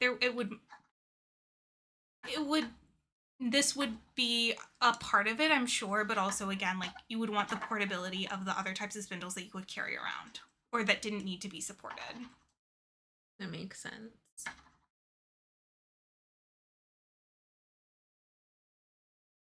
Oh my gosh. So Sammy, Drew, out of all the spinning methods you each have tried, like which one do we prefer?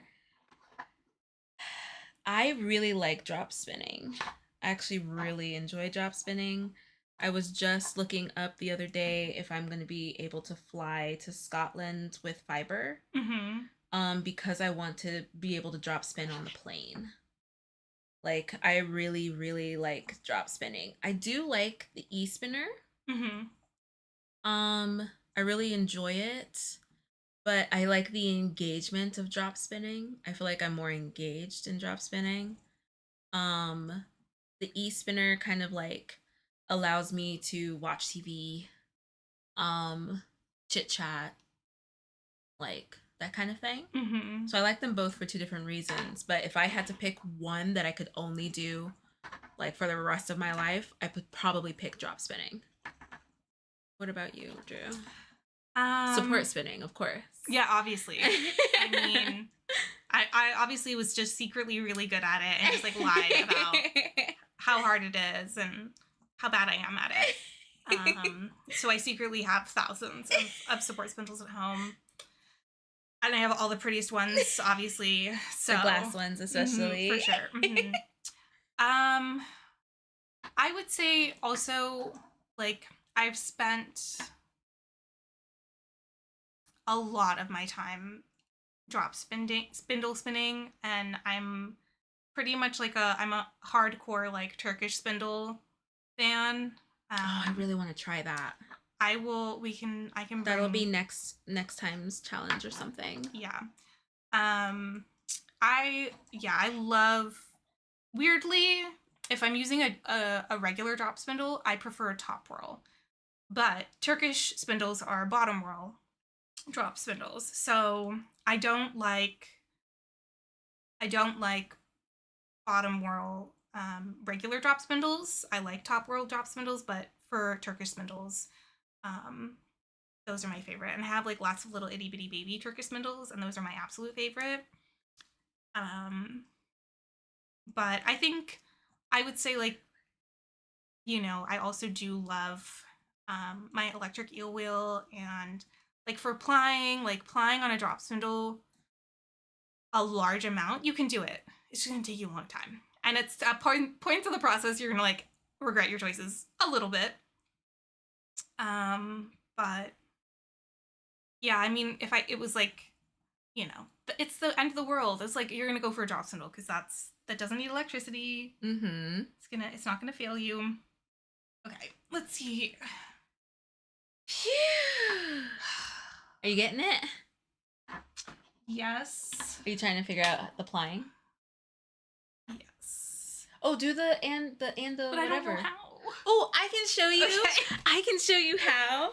Okay, let me take Is a this sip of water. something I can teach you how to do? Because I love it. Oh, you just don't remember how to apply.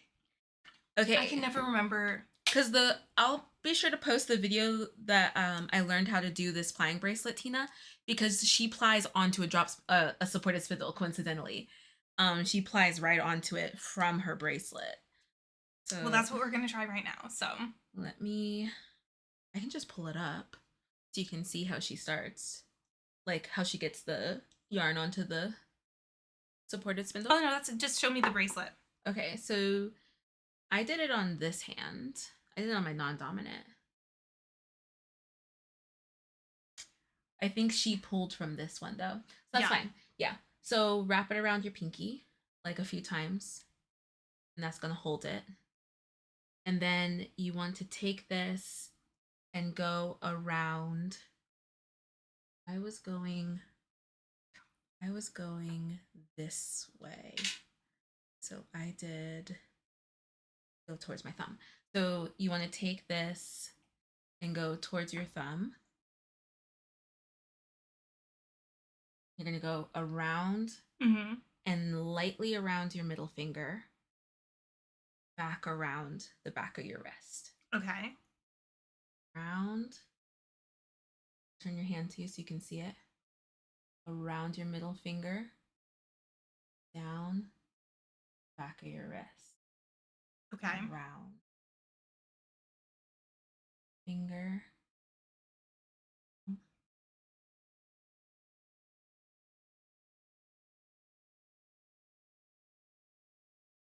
You don't want it tight. You really don't want it tight.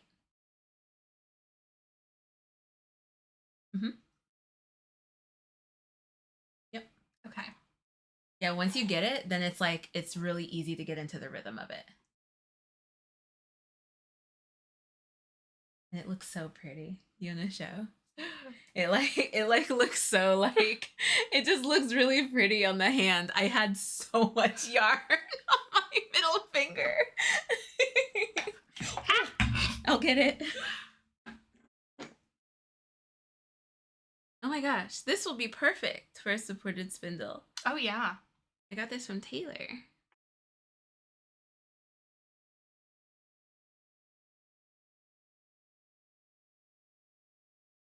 Look like you're dancing.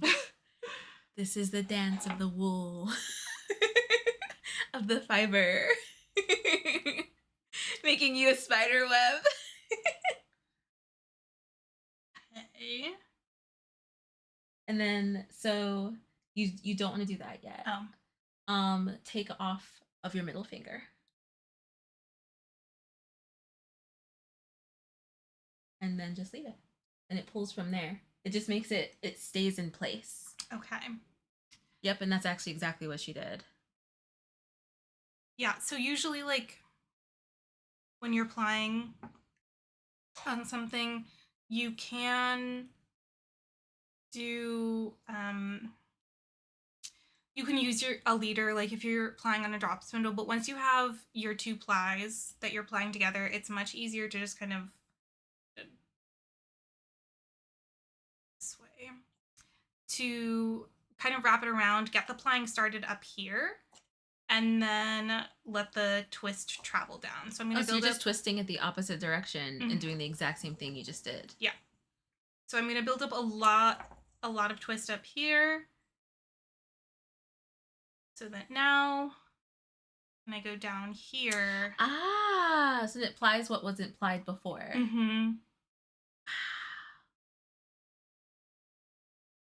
Fiber's awesome. This is just so cool. This is so cool. I'm like trying my hardest not to make this my whole identity now. Because this has just been incredible.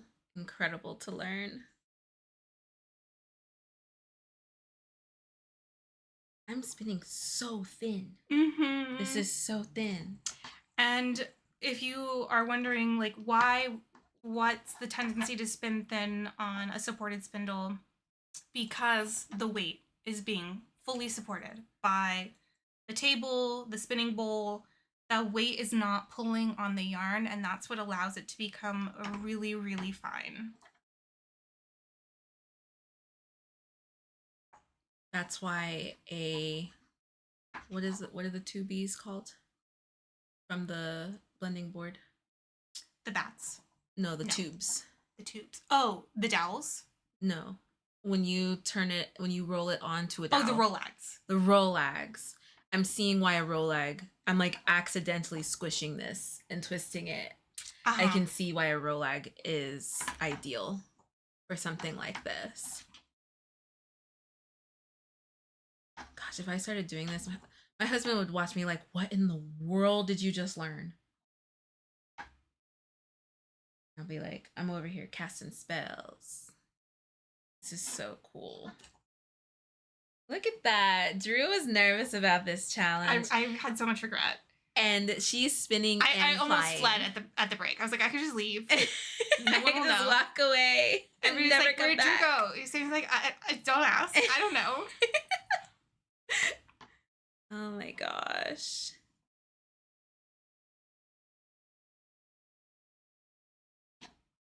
Wow, this is really cool.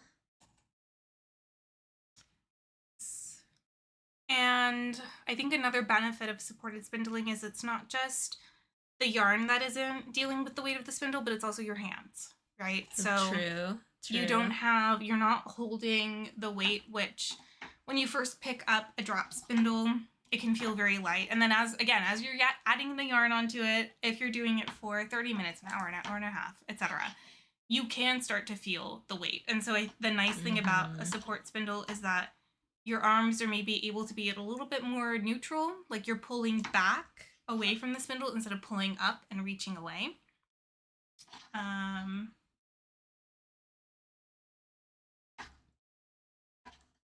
Do y'all do anything special for, what is that? Vuelta España? It starts August 22nd and ends September 13th. Asking for a friend. And your dad coming in asking the hard-hitting questions. Is there anything special for that? No, Dad, there's not. Just Tour de France? Mm-hmm. I think you need to make one. Yeah. Dedicated to your dad. Well, there's like, I think the top three, Dad, correct me if I'm wrong. I mean, the Tour de France is kind of like the number one. I think the most people watch that. It's kind of like the big event every year. There's the Vuelta a España, and then there's the Giro d'Italia, which is in Italy. A few years ago, my dad and I actually got to hold the trophy for the Giro d'Italia. It was so cool. Wow. Because we got to go to, they made Did a movie. your dad win? No.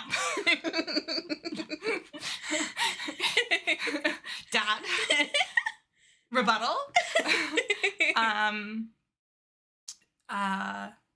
Yeah. And I don't know. I mean, talking about, we're kind of going back to the drama a little bit, because Tour de Fleece, which runs alongside the Tour de France, was an event that was started on Ravelry, and I don't know I don't know the lore super well, but I do know that there was a time when Ravelry would do the Ravlympics, which was whenever the Olympics happened, everybody would challenge themselves to do a new craft or tackle a new crochet pattern or learn a new knitting stitch or whatever. And then I think the actual Olympics committee was you can't do that because that's our trademark. And what? So, wait, were they using the Olympics images and stuff? well, they were calling it the Ravlympics. But it's just Olympics. Are you kidding me? I'm not kidding you.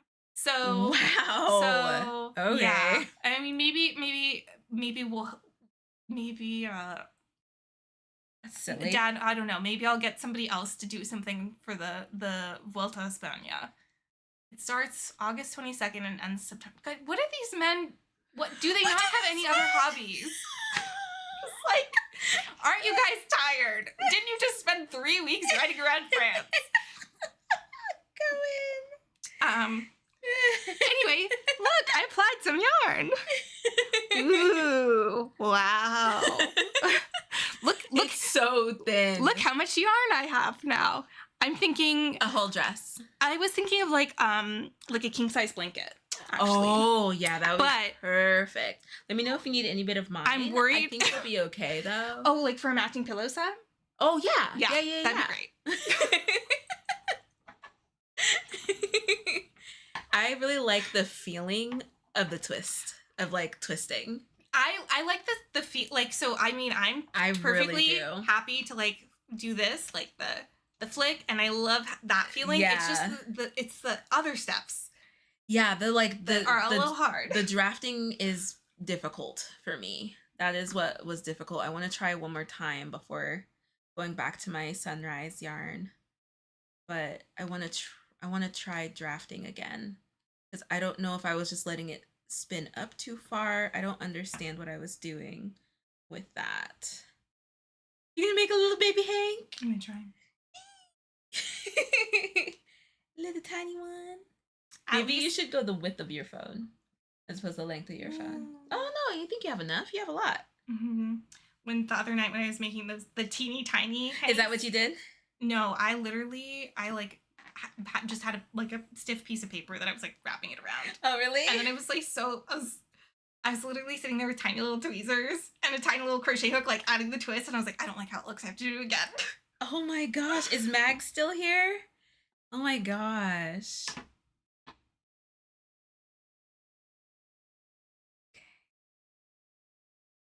I have like a thick bit in there from where I added in the yarn. That is fine. Am I unspinning? I think so. No, not unspinning. No. I'm loving this episode of Fiber Femme Fatales. Thank you. I actually really love that. We have a group chat of me, Drew, and Alexis, and we're called the Fates. The three Fates. The three Fates. Should we do another guess? You guys want to guess how much my skein weighs? Literally, we can't wait. The scale is gonna say that there's nothing there. But here, I'll put it in my little spinning bowl so that you guys can see it. Oh, that's my skein. Hold it there. It's in focus, friends. Crying. Oh my gosh, that is so perfect. It's so cute. Drew, you should be proud of yourself. You did it. You learned support spinning. You plied on support spinning, and you did it all live. You did it all live. How proud are you on a scale of 1 to 10? I'm less proud than I am like actually shocked. We gotta work on that. Riri said so cute. Barbie size Hank. For $99.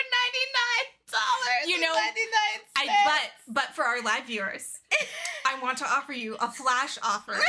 You can get normally. But that's not all. Normally, this skein would retail for $99.99 plus tax. Tax is not included. But if you are watching live now, and you are the first caller, you can order this skein for $85.99. No. You have to say 4 small payments. 4 small payments of $23.99. But act fast, because this offer won't last. Must be 18 years old or older. If you get your skein, you can't send it back. This offer not applicable to people in another galaxy. You must be located within the Milky Way galaxy to claim this offer. This does not include shipping and handling, which is another $55. It also does not include customs fees. So if you are in another country, it's probably going to be another $350 at least. Act fast. You don't want to miss out. You don't want to miss it. Can you tell we grew up in the early 2000s? And if you buy that skein, we're going to throw in a special offer. You have to do the flash. Wait, there's more. We're going to throw in all that jazz.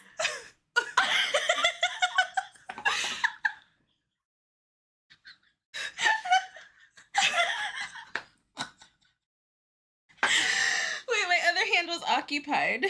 There we go. Wait, I did like. I love it.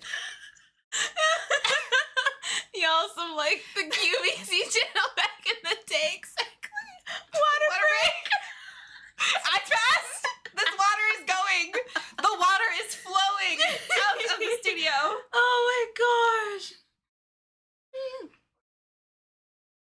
$20 free shipping if you buy 2, but only in select countries.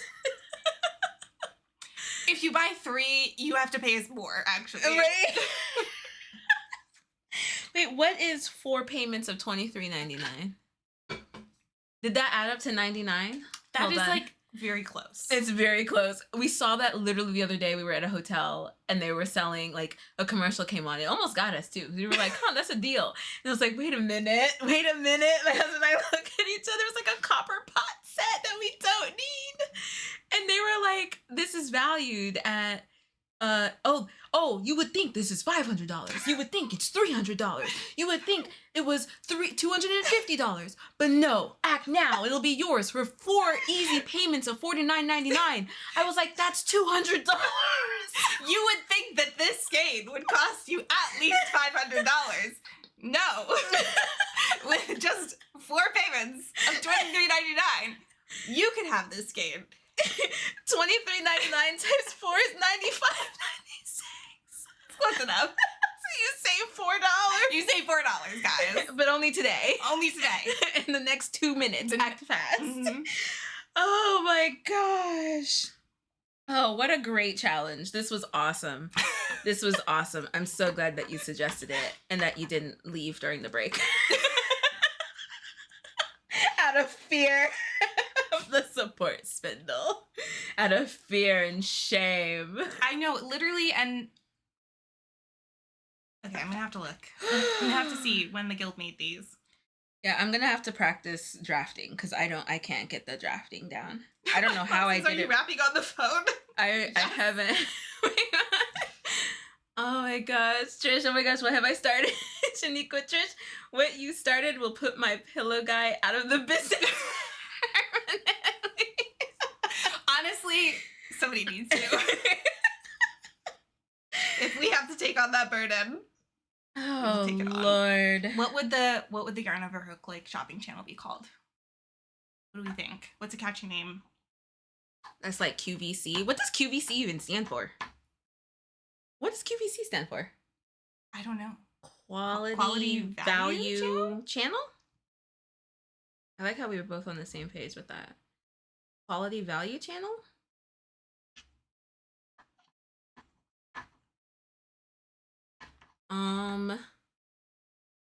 Oh, what would that mean? Is somebody ordering your skein? I'm ashamed. Did somebody order your skein? No, so like, act fast. We made these spindles in 2023, February. Whoa. So legitimately 3.5 years ago. That's fine. I know, but I'm just shocked. So here, I can show you guys. This is what the little doorknobs look like with all the little bits and bobs included. Yeah, like you can get those from like Home Depot, Lowe's for like $2. And then we also made spinning pillows to accompany so cute. the little spindles. And that is just the bottom of a soda can cut out and glued onto fabric and then stitched into a little pillow. That is so cute. And woo. Look, that is like the finished combination. So cool. That is so cool. Oh, here, comment in the chat so that I can give you permission to share links. You can share. Girl, I don't know. I just know I got my first TV from them. I love it. True googly eyes, and you have that word. Okay, Mom. That is so funny. What I'm hearing, Sammy, is that instead of this blanket, my mom will accept this as with two googly eyes as the newest family heirloom. That's what I'm hearing. And you can't back out of that. It's in the comments. Don't back out now. No returns. I love the live caller testimonies on QVC. Oh, I do too. That was honestly, I'm pretty sure that's what made most of their sales. For those live callers. Oh my gosh, I just got it and it's so wonderful and perfect. Okay, I just commented. Hello, it is me. Oh my gosh.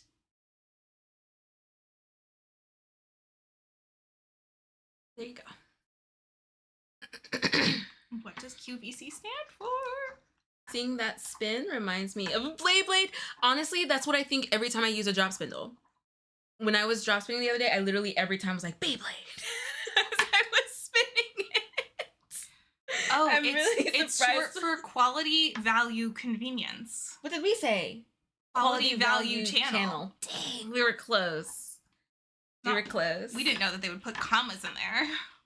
Right. It is. It's giving Beyblade. All right, so you should be able to share a link if you want to share a link to the... Was that from the guild page? Yeah. The spinning... Oh, you can share it. Oh, okay.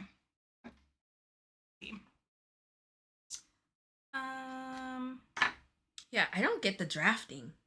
How did you draft? Because all I'm doing is creating like a clump.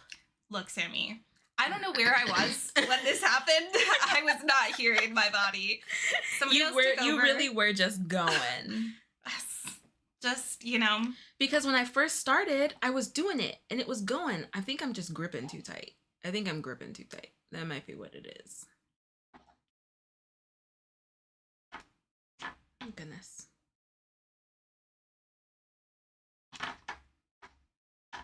Y'all hear it bumping around, hitting everything. Phew! I feel like this is more work. Wow. Thank you for the challenge, Drew. That was incredible. So, this is one of the things where, again, like we talked about, do the skills from drop spinning and machine spinning, do those kind of overlap and intersect with each other? Yes, and in some ways too, spindle spinning, but it's like, again, it's a very, you're doing such different things with your hands. You were spinning way thinner than me. What? Okay, well that's just my default though. So. Pulls. All right, there you go. Feel free to do whatever you want with that. Drop spinning looks cool. I don't know if it's gonna be on my list of like things to learn, to be honest. I like the way they look. You don't want to, do you want to apply? No. No. Okay. I'm like really good. My hands feel like I was like clamping trying to figure out how to draft. Okay, well, so it hurts just a little bit. We still have this game available. So don't miss out. Don't miss out. This is your last chance. Thank you for that challenge. Holy cow. Seeing that, oh yeah. I love the vacuum ones. I wish they would test the glitter. Maybe I would get it if it got all the glitter up. I feel like they did test glitter. At least the ones that I've seen. They tested like sand and the pet hair. Well, there's like now influencers like that I've seen on Instagram where they just like dump glitter on their floor and then vacuum it up, and people just like to watch that for fun. And I'm like, you're just wasting glitter now. I'm people. I don't like glitter. So seeing it spread out first gives me that kick of anxiety. Oh, you're like, oh no. And then seeing the neatness of vacuuming. It's just, I love it. I love it. It's very satisfying. Very, very satisfying. Because I do not like glitter. Have you ever, since you don't like glitter, have you ever heard of the glitter mystery? Oh, of like why? Which industry was like buying all that glitter? Oh, yeah. Yes. I like the conspiracies. Mm-hmm. Okay. So I'm going to keep working on my sunrise yarn. So I looked at palettes because it does kind of give sunset, but because of the dark purples and reds, this is a sunrise palette. Yeah. So like, because a sunrise palette and a sunset palette are actually very different palettes. I wonder why that is. Is it like the ambient temperature of the air? Yeah. Like what causes the colors to be different? I mean, you can imagine going from blue. I'm just like, so. Wait, what happened? I still have a lot of giggles still left. From QVC?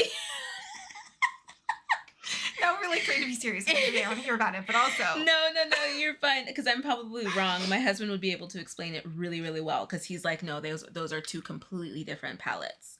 But I think what you can imagine is going basically from bright blue Just imagine going from bright blue to like the sunset and like those colors. Okay. And then going from black to bright. Like that change is gonna be different. And I think it does have something to do with the atmosphere, like sciencey stuff. But I also just think of the like color transition from like very, very bright kind of sky blue. Right.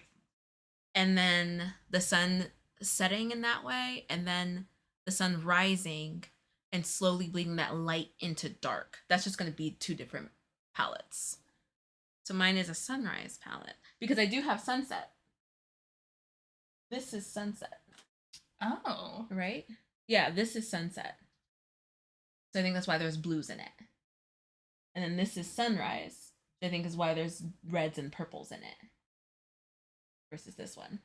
Yeah, this is like pink, orange, green, I think, for the desert, and like brown for the desert. That's supposed to be kind of the vibe. But if you look up sunset versus so like sunrise, sunset over a desert. Yeah. If you look up sunset versus sunrise palettes, they are very different. I didn't realize that. Okay, let me turn on the camera. This is your setup now. Do you want to adjust it?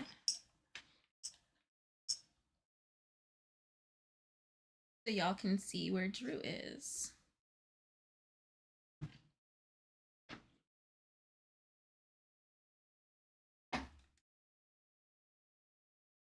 Does that work for you? Mm-hmm.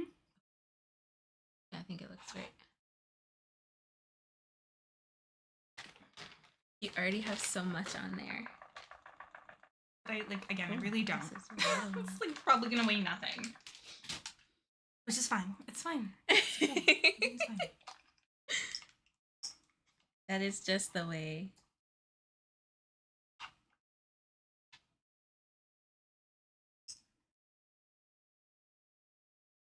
That's too pretty to spin. Let it be wall decor.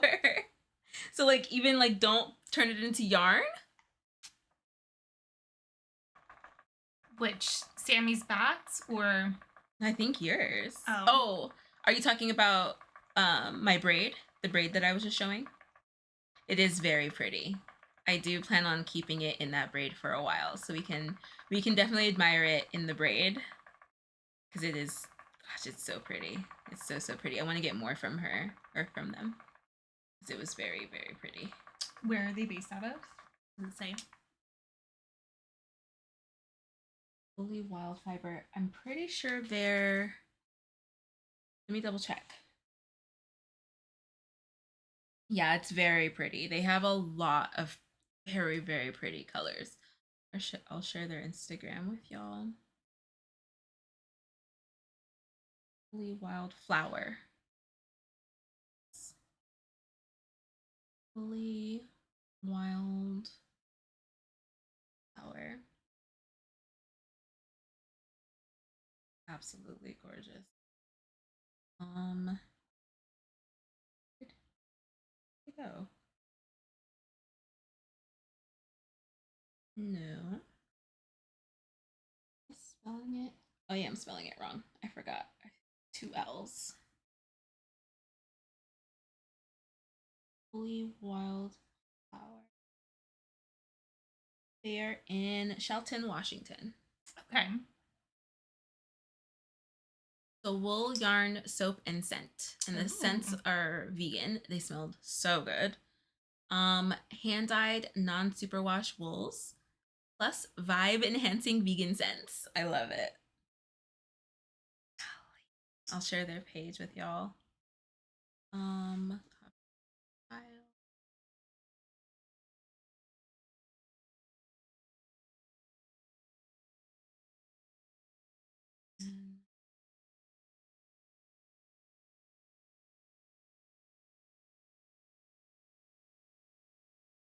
There we go. You guys can look at more of the fiber. I don't know. I want to be sure that I can spin a sport weight consistently. That's my goal. To be able to spin a sport weight consistently, and then I will dive into like my special fibers. because I want a sport weight yarn. I know that for sure I want a sport weight yarn. If I can get a sport weight yarn, there's more that I'll be able to make because I use less of the fiber. So if I do a worsted weight, it's going to be less fiber to work with, like crochet with. If I do a sport weight, one, I'll likely be able to find something. If I can get a fingering weight, that would be perfect actually.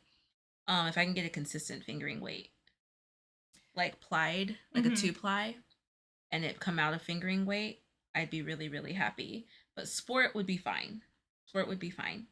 I want to be able to crochet something that will have a nice drape and show off the colorway really well. And something that I would be able to make like lace-like, I think, because I'd want to be able to show off, I just want to be able to show off the colors and the like my spin as much as I possibly can. I feel like if I spin something that's thick, I wouldn't be able to do that as well. So I want to be able to spin something with a small weight, so either a sport or a fingering, and make something that will show off the colorway. So once I feel comfortable that I'd be able to do that, then I'll spin that yarn and would likely make like a wrap or a shawl or something. Maybe a sweater, depending on how much I get. I'll do like Drew. I'll have to look because the guild has like a compilation of patterns that people have made with their hand spun that they're like, oh, this is a really good pattern for using hand spun. So I'll have to check and see if there's any crochet patterns. I know that there are some. I'm not sure. Let's see. Let me see what they are. Because what'll usually happen is that we'll have like a cluster of people come show stuff off at guild and be like, I made this with my hand spun. And then we're like, put it in the list. And then they don't, and then we like harass them until they put it in the list. I'm like, hey, can you put that in the list? We need the list. The list. Oh, Brianna's not here.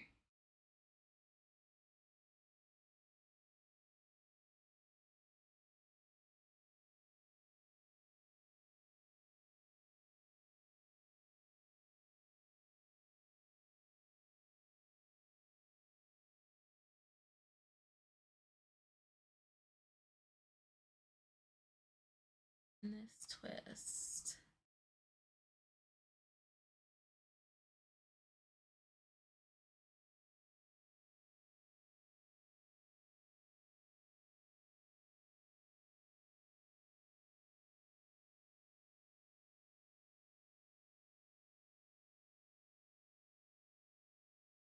Sounds like the makings of a shawl to me. Yeah, I mean, I would, if it's something that I spun, I'd want it to be something that I could wear a lot. And the shawl is something that I would be able to wear a lot, especially one that's a meshy stitch or a lacy stitch. Here in LA, I'd be able to wear it probably all year. It would, at night, it would have to be like a cool night for sure. But I want something that I'd be able to wear a lot. A lot. And so with this, I would make like probably a triangle shawl that's like meshy. Okay, this looks like one that somebody had recommended. I think it's like maybe like a little infinity scarf or cowl. Oh yeah. Oh, that's nice. To like really show off the hand spun. Yeah, I just want something for sure that shows off the hand spun. Like we were talking about yesterday, because I was like being hard on myself for not being consistent in my spin or in my twist. And like that brought up the whole like reclaim handmade as a positive phrase and not a negative or backhanded compliment. But like hand spun actually looking like it was hand spun.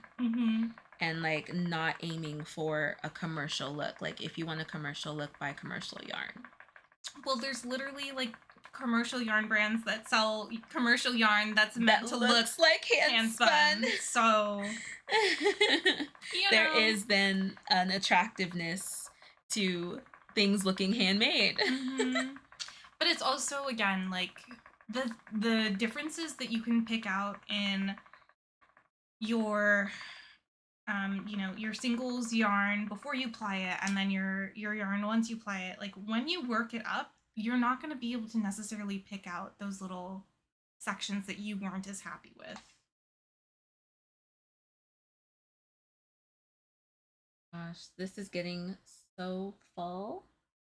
Got little pigtails in here. This is getting so full that like it's not getting on there. I don't know if I need to. I was really hoping I could get 2 bats exactly on here. Is that the last of it? It is. I think you could. It's just not getting onto. Did you up the tension? I did. I don't know if I just need to go more. Try upping it a little bit more. Okay. Yeah, because the heavier that the bobbin gets, you have to up the tension and up the speed. Okay. Right. I think I do remember you saying that before. This yarn is looking so nice, y'all. I'm so happy. I can't believe I regretted I had like buyer's remorse when getting this. When I first got it. I was thinking like, oh, I could have just gotten one more braid at Flock. Like I didn't necessarily have to buy this. But would you have jumped into using a braid? I wouldn't have. Yeah. I wouldn't have. So I'm really, really glad that I got this. And I did get it from Seattle Yarn. So everybody knows I got it from Seattle Yarn. It is Ashford. It's from the Ashford Coriadel, like packs for felting and spinning. And I got the color, I'm pretty sure it's just called Sunrise. I think it's just called Sunrise.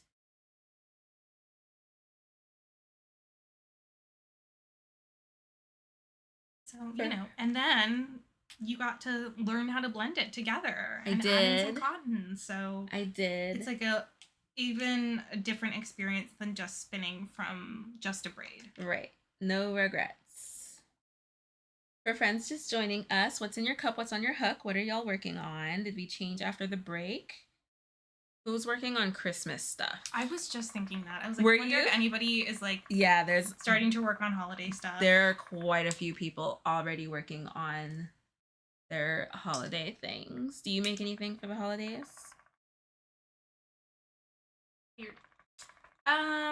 Well, the problem is that I think everybody in my family just like had an unspoken agreement to like be born within the same few months. Oh no. It's oh no. Less oh no. I don't believe that. Like because when you go no contact with certain people, then you like stop caring about their birthdays. So that makes it a little bit easier because it used to just be like I'm like please, I need a break. Please. Like, it would kick off, my dad would kick us off in October. He would be the 3rd. Then I had a family member that was October 10th. And then I'm in November. And then 8 days later is my mom. Oh my gosh. November. And then sometimes, it has not happened since I've been an adult, I think because of like leap year and stuff. Mm-hmm. But when I was a kid, a few times my birthday would fall on Thanksgiving. So then that would also be like super overwhelming because I'm like, there's just there's too much happening. Yeah. And then my grandmother was in December, another family member in January, and then my grandpa would be like, he was the outlier. He was March. But like literally from March until October, there were no birthdays in my family. So as an adult, I really enjoyed less of that. I'm like, I can handle my birthday and I can handle my parents' birthday. Very nice. Very nice. Do you ever make them anything for their birthdays? I do. Well, I don't know if they're here, so don't talk if you're making something this year. Well, I can talk about previous. I've done, for my dad, he has a cross stitch that I made for his office. And then I've done an embroidery also for his office. And I've done embroideries for my mom. Fun. Last year, around know if it was around our birthdays. I think it was just like around the end of the year or the start of the new year. I don't know. I made a cardigan and my mom was like, "Oh, what a lovely cardigan you're making for me." And I was like, "Uh-huh." And then I finished it and I was like, "Here you go." She's like, "Oh, you're gonna give it to me?" And I'm like, "Well, yes." Because you kept commenting. And I was like, and I could just make myself another one. And funnily enough, like the yarn that I'm planning with this project is like the rest of the yarn from that project. Oh, that's so funny. Yeah, so this one will be for you though, right? Yes. Yeah. And I usually like bake. I used to always make cinnamon rolls for my dad.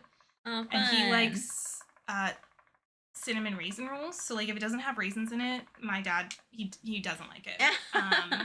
And it's not a real cinnamon roll to him. And then I got diagnosed with celiac disease, and the thought of like I had sort of just gotten comfortable with like making cinnamon rolls. Mm-hmm. Because like the bread it's like you have to make like a bread dough, and it was this whole process. Like I would make it one day and like let it sit overnight, and then you have to proof it and all of this stuff. And then when I couldn't use regular people flour anymore, I was like, regular people flour. I'm like, this is too scary. Like I pretty much for the past 3 years, because I think it was 3 years in June, I was like, okay, here are some recipes that I'm comfortable with. There are some recipes that like were already naturally gluten-free. There were some that were really easy to make gluten-free that I just was like, I can make these and these are really comfortable for me and I feel like good about how they come out. And then this year, it must have been, I was like, when was it? Because we're in August now, so it would have been for Father's Day. I made him gluten-free cinnamon rolls for the first time. But I was like so stressed during the process because I was like really mad that like I had to make gluten-free cinnamon rolls for my dad who can eat regular people flour. But I'm like, but I can't touch the regular people flour. And I like thought about like, do I ask a friend to like make the dough for me? But I'm like, but I still can't touch it. I can't bake it in my oven. Like that's so tough. Oh my gosh. So it was like I literally had a meltdown, and I was like, my mom was like, they're fine. It's going to be fine. Please just stop. And I'm like, and I think I gave them to my dad, and I was like, if they're really bad, I think I just need you to lie to me. I was like, I don't know that I can handle them being bad. But they came out. They turned out really well. Like the proofing process worked well. Like, and it was my first time using instant yeast. When I had made the recipe before, the recipe had always called for just like regular active dry yeast, and this one called for instant yeast. So I was like, I really have to trust the process. Yeah. So yeah, I have some ideas of what they will both be getting. What's the most favorite gift that you've given? That is a good question. What's the most favorite gift that y'all have made and were given? There, your dad. They were yummy. Okay, Dad, what's your favorite gift that I've given you? No, I asked you. What is the favorite gift that you have given? I don't know. I feel like I'm definitely proud of let me look. Right. The first big cross stitch I did was a gift for my dad. Yeah. And I was like, oh, I'll be able to do this so fast. Like, it looks so easy. That is, I feel like why does that happen with gifts especially? Mara says, not Christmas, but finished. Oh, you finished the hat and scarf. Did you post it on Yarn Over Hook? Erin, I'm drinking water and crocheting a Spider-Man pattern by Cause Family. Fun. Oh my gosh. Of course, it's super small per use. No, it's just a picture. Cool. It's like that. Wow. So this was like my first cross stitch project. That is incredible. That was for my dad. I really like. I can show you. I probably have a picture. I don't know if I posted it.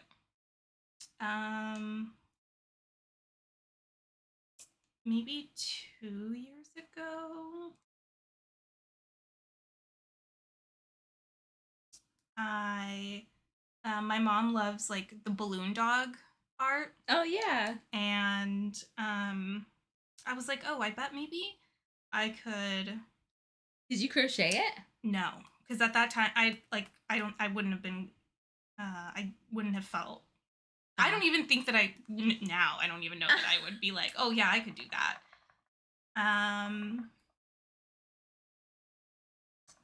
Let's find it.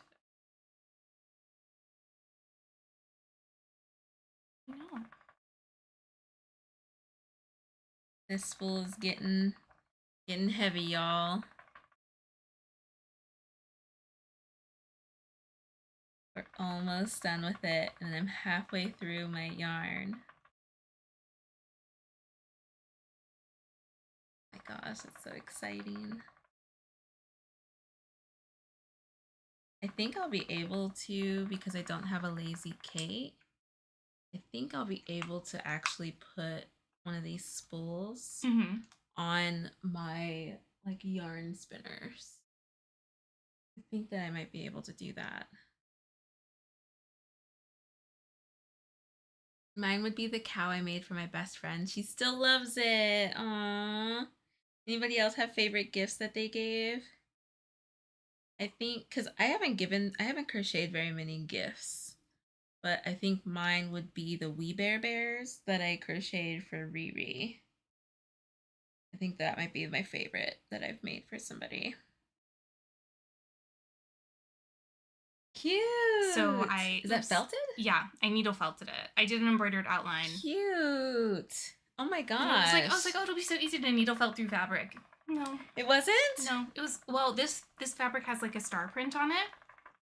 And that print like print. made, yeah. Cute. That is so cute, Drew. Yeah, so typically like I feel like a lot of gifts that I've given are like tend to be like embroidery based, like cross stitch or embroidered, just because it's like really easy for people to display. I really want to be able to spin and make something for my best friend, but she is very sensitive to animal fibers, so I'm like, I'm gonna have to figure out how to do. But I was like, I could make her like a cute little like bandana or something like that. Yeah. I think my mom is hoping that I will spontaneously crochet this blanket in 2 days for her. Well, you can rest assured that this blanket would be impossible to make at this point because the kit is no longer available. No. Yeah, it was a special kit, and a few people were able to get like some that they had like left over in their warehouse, but no, I don't think that it's available anymore. But do they sell the pattern separately or no? No.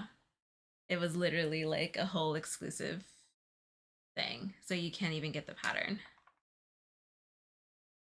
I think you can get the yarn, but no, you can't even get the pattern. So you don't have to worry about whipping up a blanket in 2 days. What's your favorite gift that you've made and given someone? Oh, I think, do you know the show We Bear Bears? It's a Cartoon Network show. It's a really cute show about like these 3 bears, a panda, a polar bear, and a brown bear. Aww. And it's a really like quirky, fun show.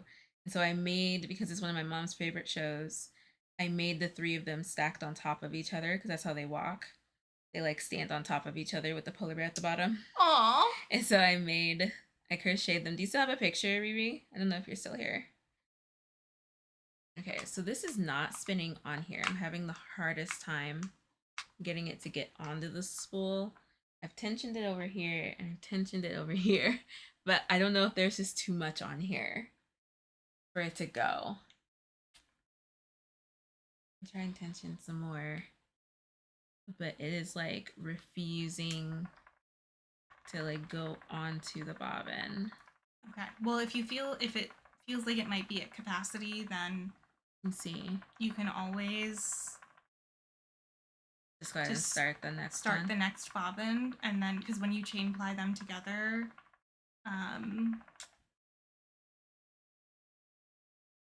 Because have you filled it up on this spindle before? This e-spinner?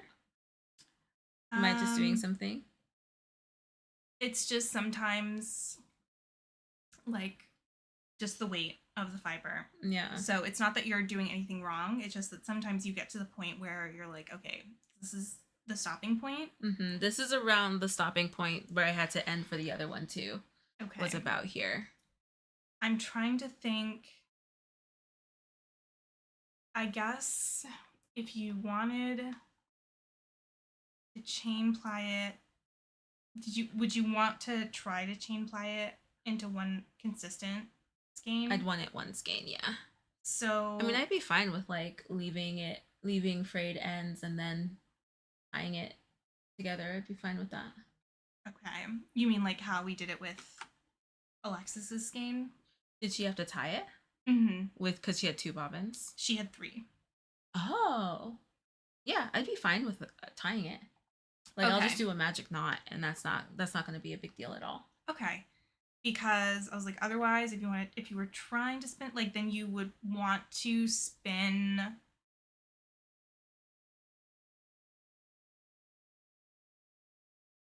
the fiber in the opposite order so that the ends could match up. But if we're gonna tie it together, then it doesn't matter. So, right.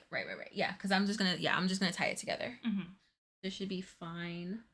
So then I have my first bobbin of this yarn. Kind of like such a bummer. I was so close.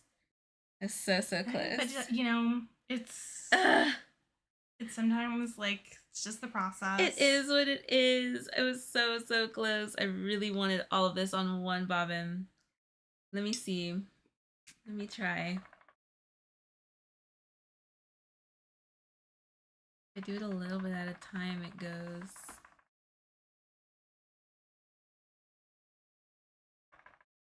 And do you have the flyer hooks all the way to the back? Oh, like all of these ones too? Like, I'm just curious if you like try to fill in over here a little bit more first before you come back to the center. It might not do anything different, but yeah, let me do that. And then I'll just move this over to that. So interesting how important the positioning is for spinning. Like when I get like a nice spinning wheel, what is it called again? The one that starts with an M? Oh, the Magicraft? Magicraft. I want the Magicraft rose real bad. That's the one that I want. Did you get to try spinning on it? No. I just looked at it and I was like, yep, that's the one that I want in the future. Well, you definitely always want to like test it out if you can. Just because the treadle wheels I definitely will. But I will definitely try it out. I don't know if anybody in the guild currently has them. But oh, really? I don't know. I'd have to ask.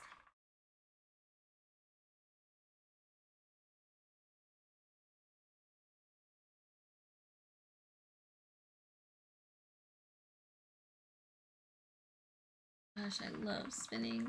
Love it. Okay, so like final thoughts for the first spinning cheat sheet. So getting started. So the first one will be a getting started kind of cheat sheet. Basic tools and tutorials, I think. Terms. Wools. Like best wools to start with.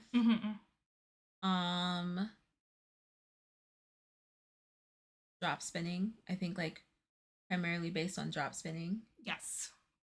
S twist and Z twist. So like really showing that difference and like what would be best for a crocheter. What else? I think those were the biggest ones, right? I think so. Yeah.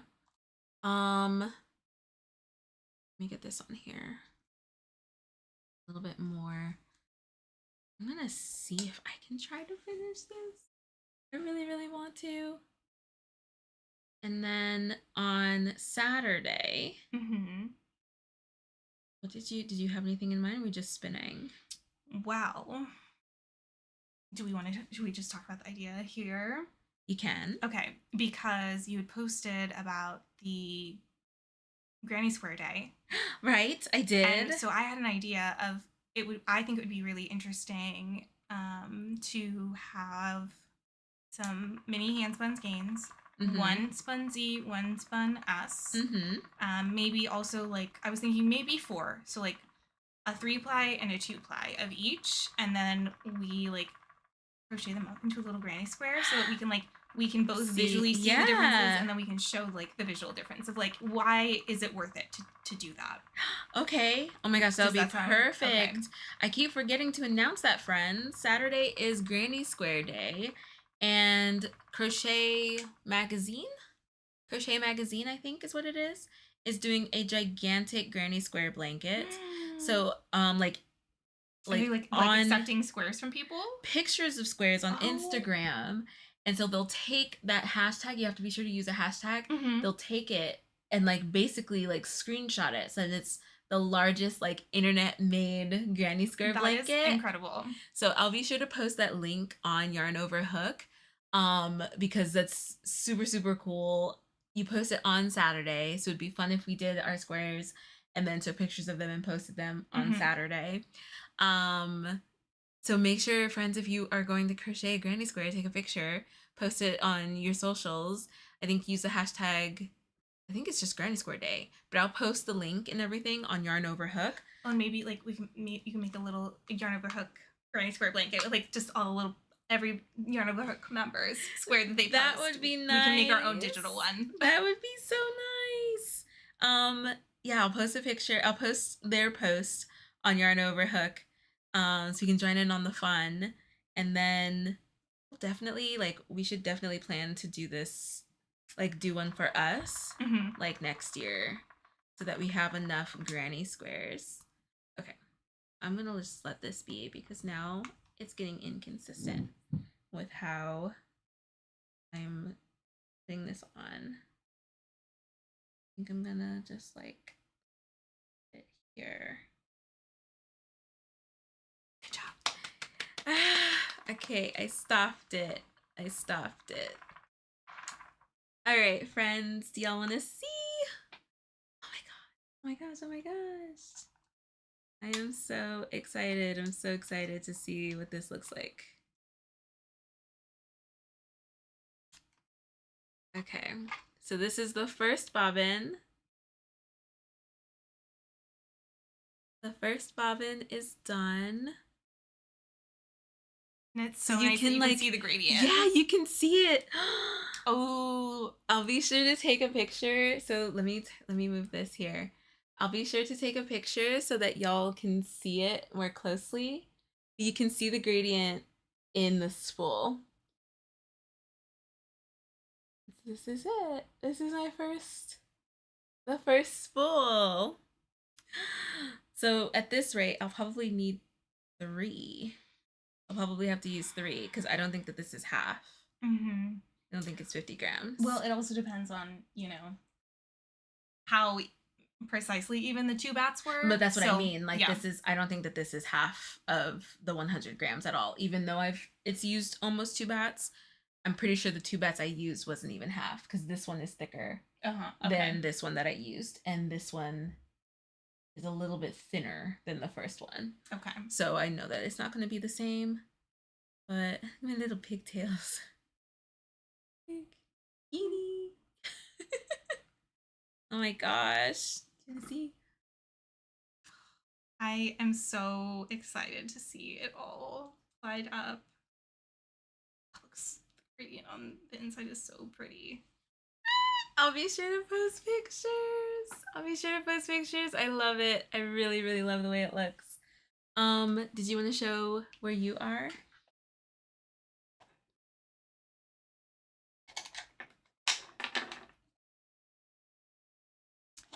Here is my bobbin. So I'm very happy with like all the different colors, and I'm planning to just apply it on itself. So pretty. So it's a little inconsistent, and that's okay because I'm gonna hold it with a thicker yarn, or that's the plan anyway. And yeah, I'm just very happy with how it's turning out. And, Oh, that's fun. And this is what I have left. So I definitely got through Yeah, you a got good through a few lot. pieces of each ball. This is what I have left of my second bat, and then I have my 2 bats here.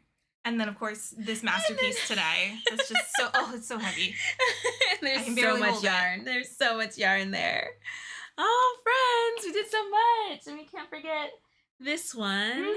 Maybe we'll vote on. I'll post a picture on Yarn Over Hook so y'all can get a better look. But maybe on Saturday I'll grab any name suggestions that we get in the comments, and we'll name this colorway. That would be very, very exciting. Let me be sure that this is in the middle. Okay. So I'll post a picture on Yarn Over Hook. Feel free to comment what you think this colorway should be called, and then we'll name it. We'll name this colorway. It definitely looks like ocean waves, like with the the sea foam, like the breaking of the yeah. water, and then the sand. This is like a sandy color. Oh, I can't wait to show y'all. I think that is it. Let me go over the announcements again. Granny Square YouTube members, y'all have early access to the video for this week.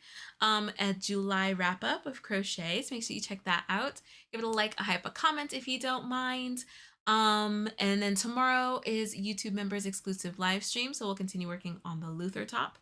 And then Saturday, Drew will be here again for Saturday spins, so make sure that you're here for that. And that's like a little bit more structured, where you know, we're gonna be focused on spinning, and we'll bring a fiber. Maybe we'll talk about a new technique. We're gonna do the Granny Square challenge. That's gonna be really fun. So today was me just filling in the seat for Alexis, who is at home with her husband and her new puppy and her other animals. So I won't always be here like every day. You're fine. You're fine. So well wishes to Alexis. And let me double check that I didn't miss any posts. Oops, not there. There. Okay, cool. Awesome. Alrighty, friends. Let me do top chatting friends. Thank you so much, Trish, Shaniqua, and Brianna. And welcome again, Shawanda and Cheryl, to the YouTube members. Thank you all so much for joining. I really appreciate it. Thank you. What were you gonna show? I was holding my little baby skein with your big skein when we say bye. Thank y'all again. Thank y'all again so much. And we'll see you next time. Bye. Bye. Before we go, I want to give a huge shout out to our YouTube members. Thank you so much for your support. Your membership helps us to create videos just like this one. Thank you again so much for supporting the Yarn Over Hook team, and we'll catch you in the next video. Bye! Yarn Over Hook, social media for crocheters. Create, learn, and connect with other crocheters from around the world. Join for free today at yarnoverhook.com.